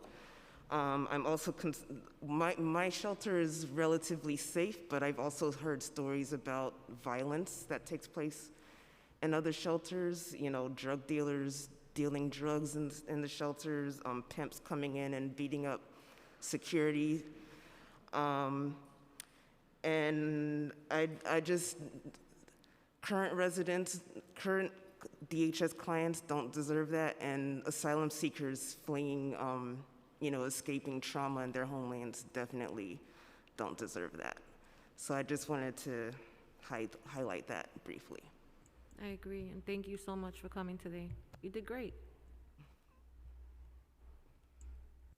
Next, yeah. Let me check off my mask. Greetings. First of all, bienvenidos a nuestros amigos y amigas que vienen buscando asilo a estos Estados Unidos. My name is Milton Perez. I'm from the Bronx, Puerto Rico. I'm a member of Vocal New York Homelessness Union. And I was in the shelter over 5 years. You know, I stopped counting at 5 years. The people did not believe me. But some of those people, you know, been in the shelter now 3 and 4 years themselves. As far as the asylum seekers, welcome them. You know, this is New York. This is what we do traditionally. So there should be no questions as far as them being welcomed. Whatever we need to do, reach out to Senator Schumer or Representative Ocasio-Cortez to get that federal funding. It needs to be done, no questions. But let's remember the hundreds, maybe thousands of people in shelter that have immigration issues, whether they're undocumented or they may have trouble with a green card or a birth certificate. You know, I knew a roommate who 5 months in was still trying to get help to get his birth certificate so he could get a voucher. A lot of these people that are undocumented been here 20, 30, 40 years working and are now elderly, you know, with health issues, and they get no help. They have no hope to get out as of now, but there are things that could be done. City Fest could be expanded to include undocumented people on a citywide level. On a state level, we could pass HABP, the Housing Access Voucher Program, that would include undocumented people and the people of state. And let's not forget, the right to shelter in the city is founded on state law. So I ask, you know, all the politicians, you know, the people here, the people who stay behind, thank you, to advocate, you know, for those sorts of things that are possible to do.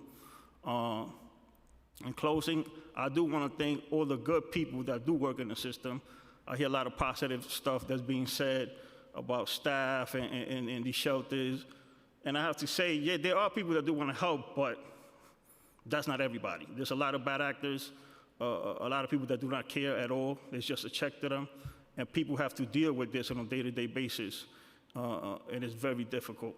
In closing, you know, I want to thank the advocates, the organizers who have educated me as far as what's been going on in these years, and even the new city council, and even the positive things that the mayor's been doing, Mayor Adams. You know, we agree on some things and disagree on others. But at the end of the day, we're all fighting for housing, for justice. And the saying is that we've been saying for a couple of years now, housing, justice for all. Thank you. Thank you. Go ahead. Good afternoon, Deputy Speaker Ayala. My name is Susan Lee, and I'm the founder of the Alliance for Community Preservation and Betterment. I am a lifelong New Yorker and currently reside in City Council District 1. This fiscal year's budget allocated $2.4 billion to homeless services. Median rents are reaching record highs, and evictions will increase. While we need to assist New Yorkers who rely on the shelter system, we must, at the same time, hold shelter providers accountable. As you've just heard from the speaker in our panel, the first speaker in our panel, violence against residents are documented in these shelters. And I strongly urge the New York City Comptroller's Office to audit these shelter providers to make sure that our tax dollars are used in an efficient way to help our unhoused homeless individuals back on their feet and into housing so that they can provide for their families and their loved ones. New Yorkers need responsible government and strong leadership to implement policies to get homeless individuals off the streets and into shelters with wraparound services. With New York's Right to Shelter law, we are obligated to provide shelters to migrant bus from Texas. At CB4 meeting on July 27th, Councilmember Bottcher said that his office received a call from the city notifying him about placement of 600 border families in various Times Square hotels in the coming weeks.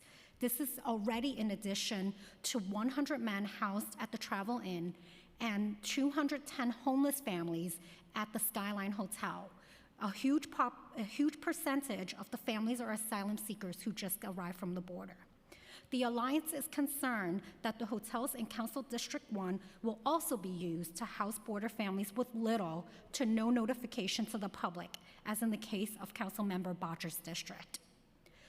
I just want to emphasize that I am here to testify not because of NIMBY, but because there has been lack of community engagement in our council district in terms of placing homeless shelters in our neighborhoods.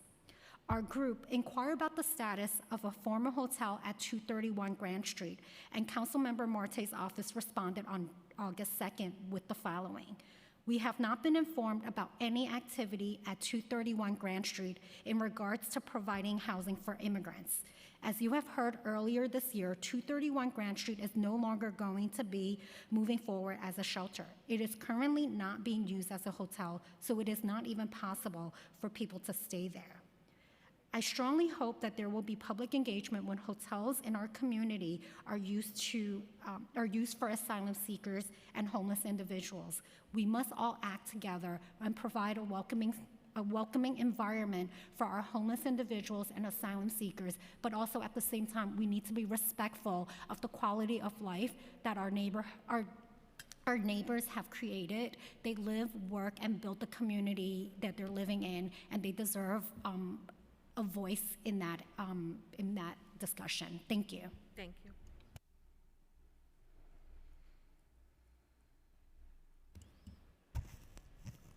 Good morning, Chair Ayala and members of the Committee on General Welfare.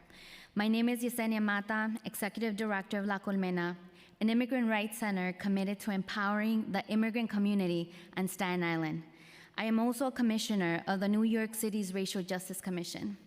Thank you for holding this hearing at a time when asylum seekers are searching for opportunities and a better life in all 5 boroughs, including on Staten Island. At La Colmena, we are helping asylum seekers from Venezuela and other parts of South America.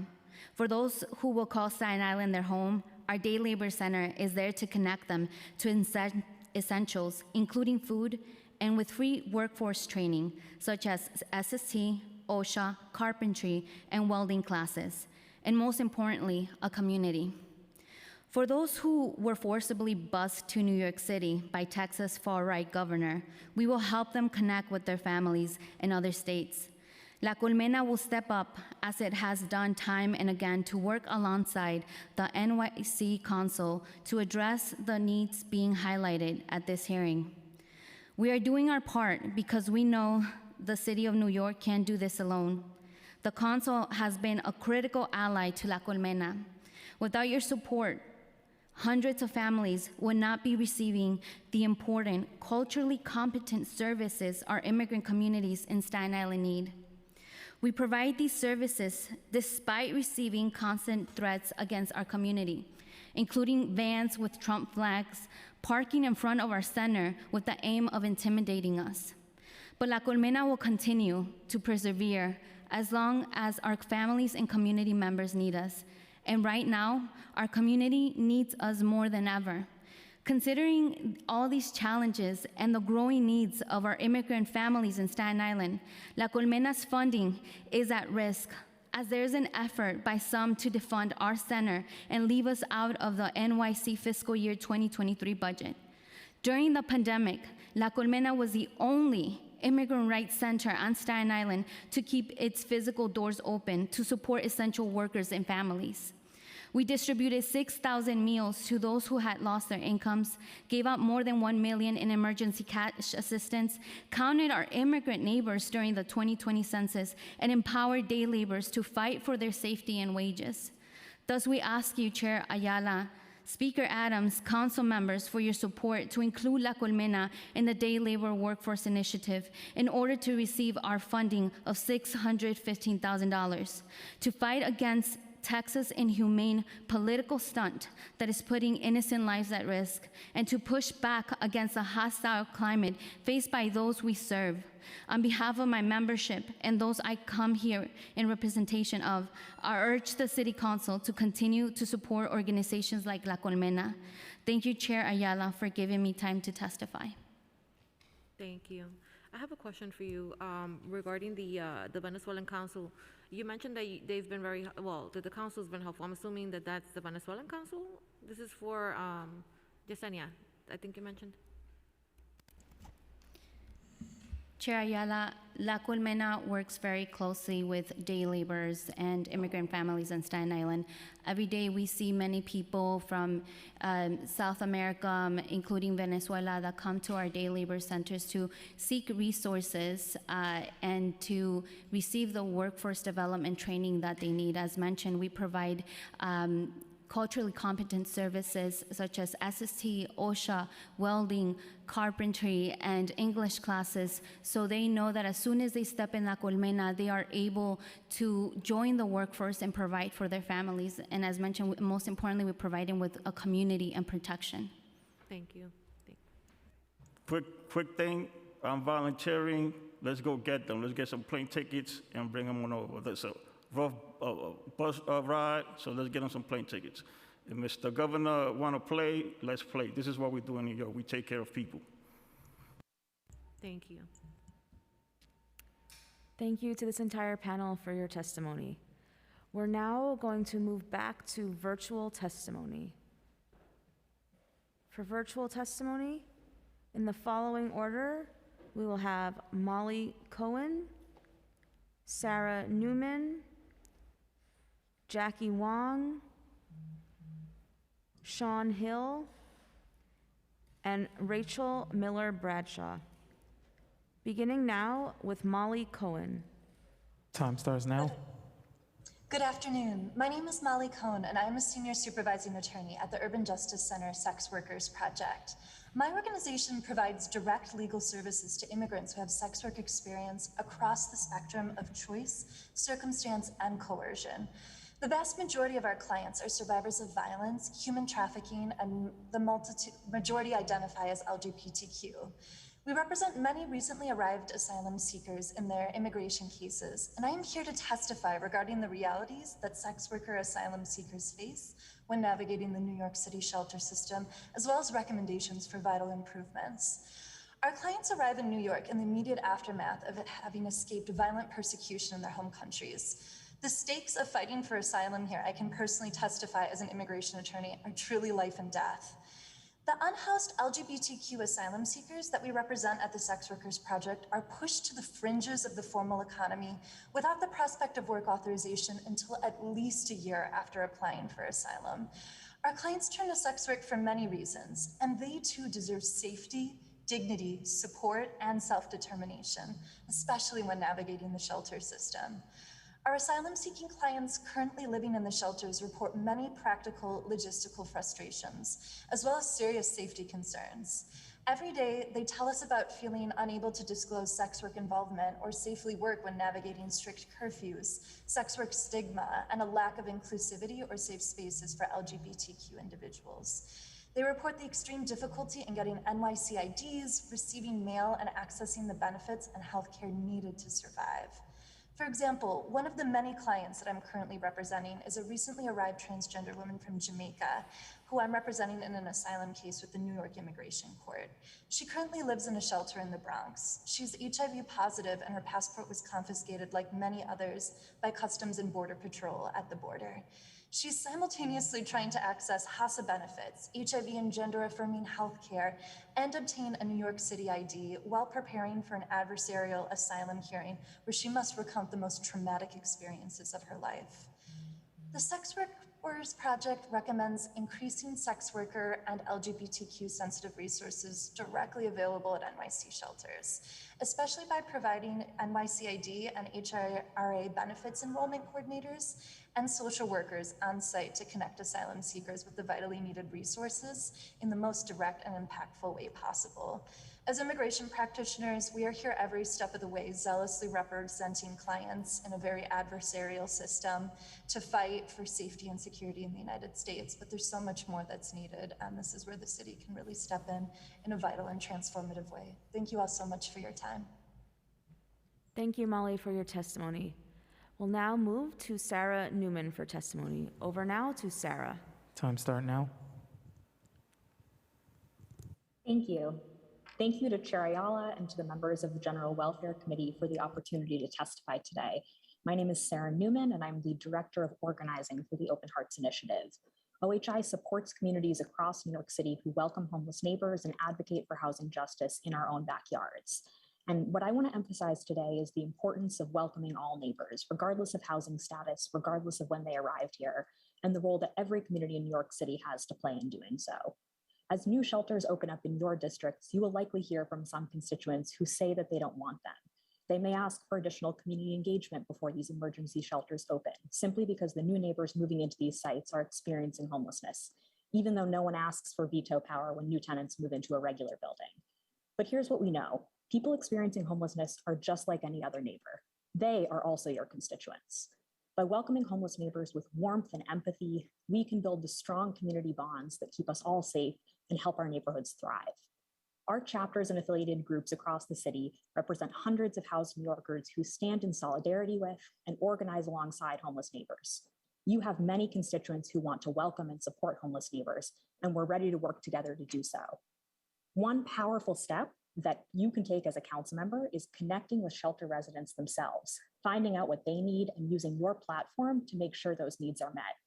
Advocating alongside your homeless constituents is always important, and it's especially crucial right now. One very clear need that we're hearing about from longtime residents and more recent arrivals, and that so many people have testified about today, is the need to make it easier for people to exit shelter into permanent housing. Right now, the average length of stay in shelter is over 500 days. No one should have to stay in a shelter for that long, and immigration status can be an additional hurdle in accessing housing, as folks have said today. The city must expedite this process by making sure that every shelter, whether it's serving asylum seekers or serving longtime residents, has a dedicated housing specialist to help people secure housing, and by streamlining processes for vouchers like CityFEPs. Thank you. Thank you, Sarah, for your testimony. I'll now move to Jackie Wong for testimony. Over to Jackie Wong. Time starts Thank now. you. Thank you. Good afternoon. My name is Jackie Wong. I'm a director at the Greater Chinatown Civic Coalition. We hear a lot today from service agencies. I want to talk about perspectives from communities. First, I want to discuss DHS homeless data. As Mayor Adams' housing blueprint points out, DHS only counts homeless clients within its own system and excludes services funded by other agencies such as HPD, DYCD, and HRA. This practice not only reduces transparency, but also makes progress difficult to track. City Council is considering a bill that would require DHS to publicize the true numbers of people staying in all shelters. We request the government to take one more step, create a digital map that would will show shelter and homeless statistics throughout New York City. The map should include a 0.5-mile radius around all shelter sites and indicate all community district boundaries. As Commissioner Jenkins mentioned before, some areas of the city are oversaturated and some areas are under. The availability of accurate data will support good planning and afford the public to see that the city upholds the intent of fair share throughout 5 boroughs and ensure that no communities, regardless of demographics or socioeconomic standings, is overburdened with shelters. That's how we can eliminate NIMBYism, as the speaker brought up earlier. Thirdly, Chinatown already has 6 shelters in the very condensed area, but DHS is still pushing 2 more shelters into our neighborhood and converting a family shelter to adult only. At the same time, they closed the only shelter in FiDi Seaport Battery Park City in June, leaving the wealthier part of Lower Manhattan with no shelters at all, while pushing a total of 8 shelters in the poorer Chinatown area. DHS must explain the rationale to the public. We have a very old senior immigration population in Chinatown who does not speak English at all. There have been numerous attacks and harassment against them by individuals who are mentally ill during the pandemic, and it shows no sign of slowing down. Many seniors rather go hungry than go get grocery because they don't want to get hurt. Placing a disproportionately high number of single-man shelters in Chinatown not only is a fair share issue, but also a life-threatening risk to the most vulnerable seniors. This is not based on fear or anecdotes. It's happening. Even NYPD cannot effectively stop this trend. DHS must tell us, how do you ensure the safety of our senior? After placing 3 additional adult-only shelters in Chinatown, we've been pushing DHS to restore a site in our area as a shelter for families with children. It will provide a much-needed service for homeless families to stabilize and children to grow and thrive. DHS just ignore us. I'll appreciate if DHS can have genuine conversation with the communities regarding shelter location selections. I also asked HRA to fund home-based program. This is really a good program, and speed up the CityFab application to make sure homeless families can get into housing faster. I personally know an application that has been pending for at least 4 months. Lastly, 7 overburdened neighborhoods have requested a meeting with Speaker Adams to discuss how we can all part of the effort to ensure housing for all while building healthy, balanced, and diverse communities. I hope Chairwoman Ayala, maybe you can help us to set up this meeting. Thank you.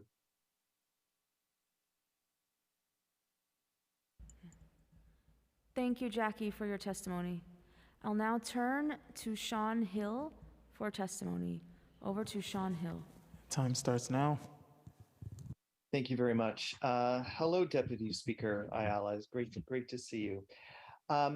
So I want to piggyback on what Jackie was saying, which is to present a community perspective on the issue, and specifically on the issue of the oversaturation of certain communities. And Deputy Speaker Ayala, I would really like you to kind of think back to your early time as a politician and even as a candidate. And I suspect that you and so many of your colleagues, wherever they fall in the political spectrum, had a core set of values that brought you to this world, to this field, to this job. And I suspect that in many cases, the issue of fairness was one that drove you to public service and to wanting to serve your community.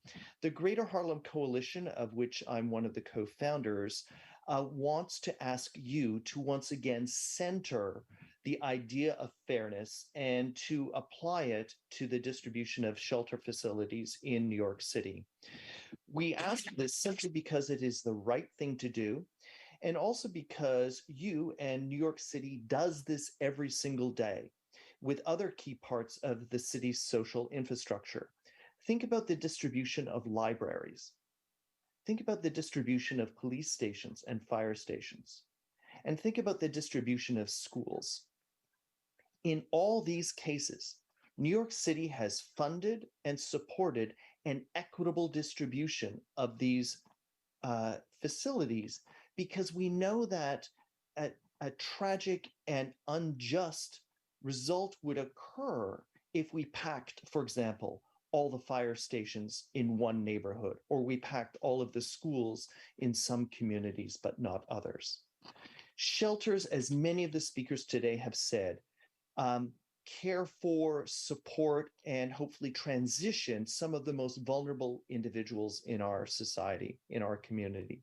But by packing these into communities that are already oversaturated, the Department of Homeless Services both ignores the City Council's doctrine of fair share and is exemplifying an egregious model of poor planning that you probably would not tolerate if the Department of Education said we're going to pack even more schools into this in this particular neighborhood. So our coalition is asking you simply this, as council members and also for you, Deputy Speaker, that we ask that you demand fairness. We ask that you demand DHS and the city treat all communities equitably. We ask you to renew your commitment to justice and your commitment to equity.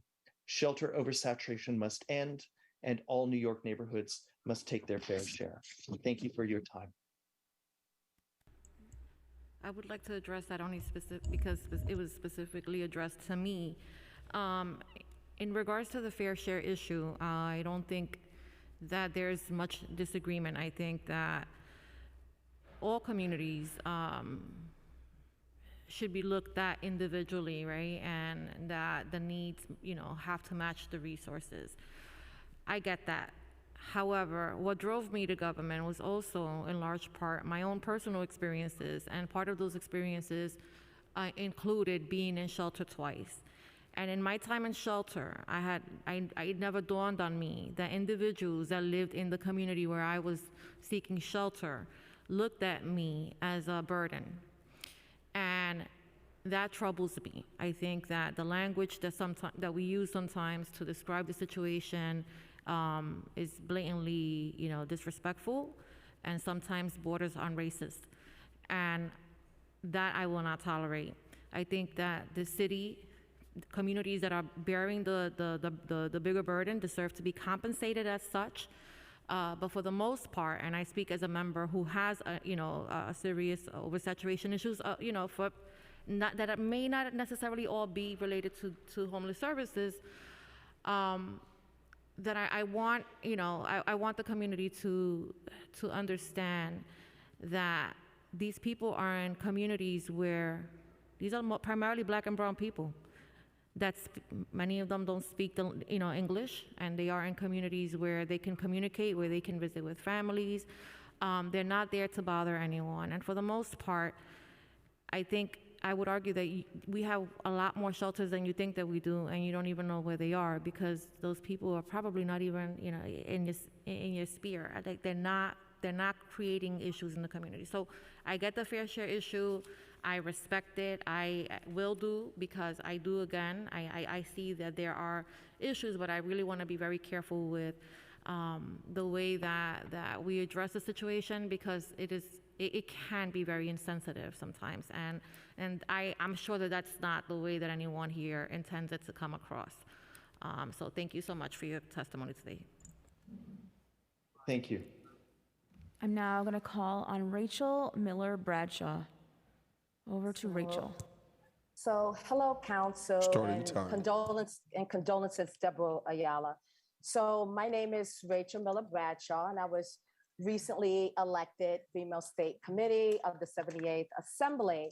So in my capacity, I am representing the Fordham Road area as an elected and also a board member of Fordham Hill Owners Corporation.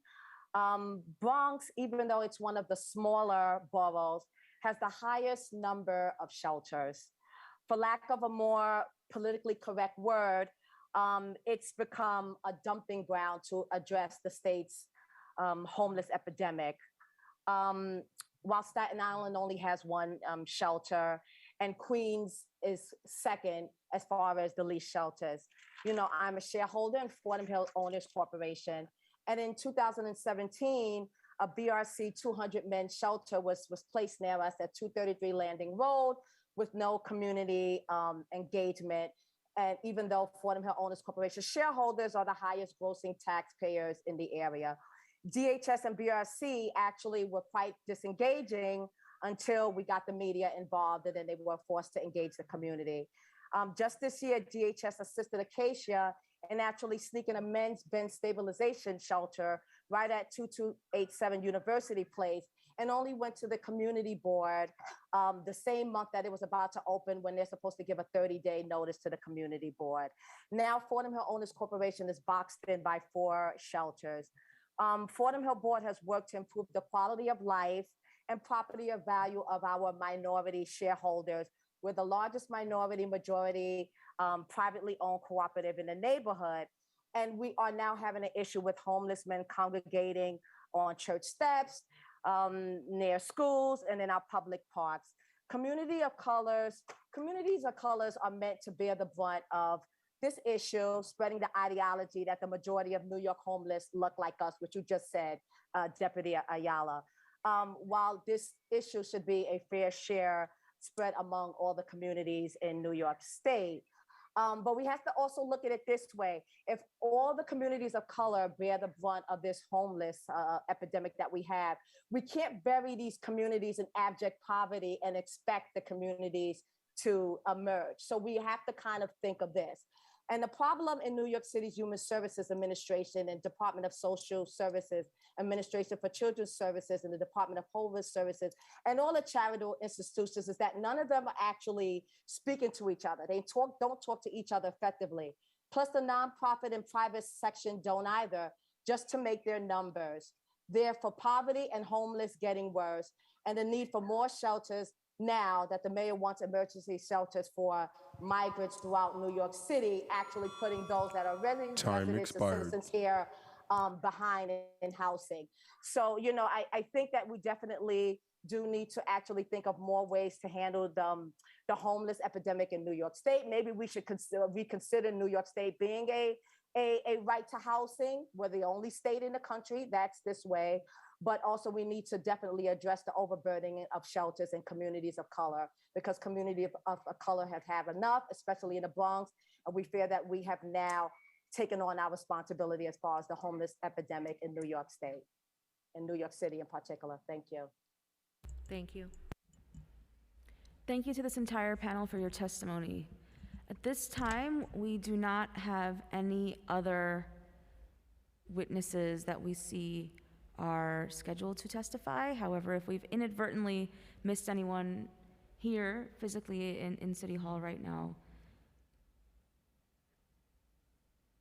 to testify, if not, if there's anyone on Zoom who we have inadvertently missed, if you could please use the Zoom raise hand function. Seeing none, I will turn it now back over to Deputy Speaker Ayala to close out our hearing. Thank you all for coming, and this hearing is adjourned.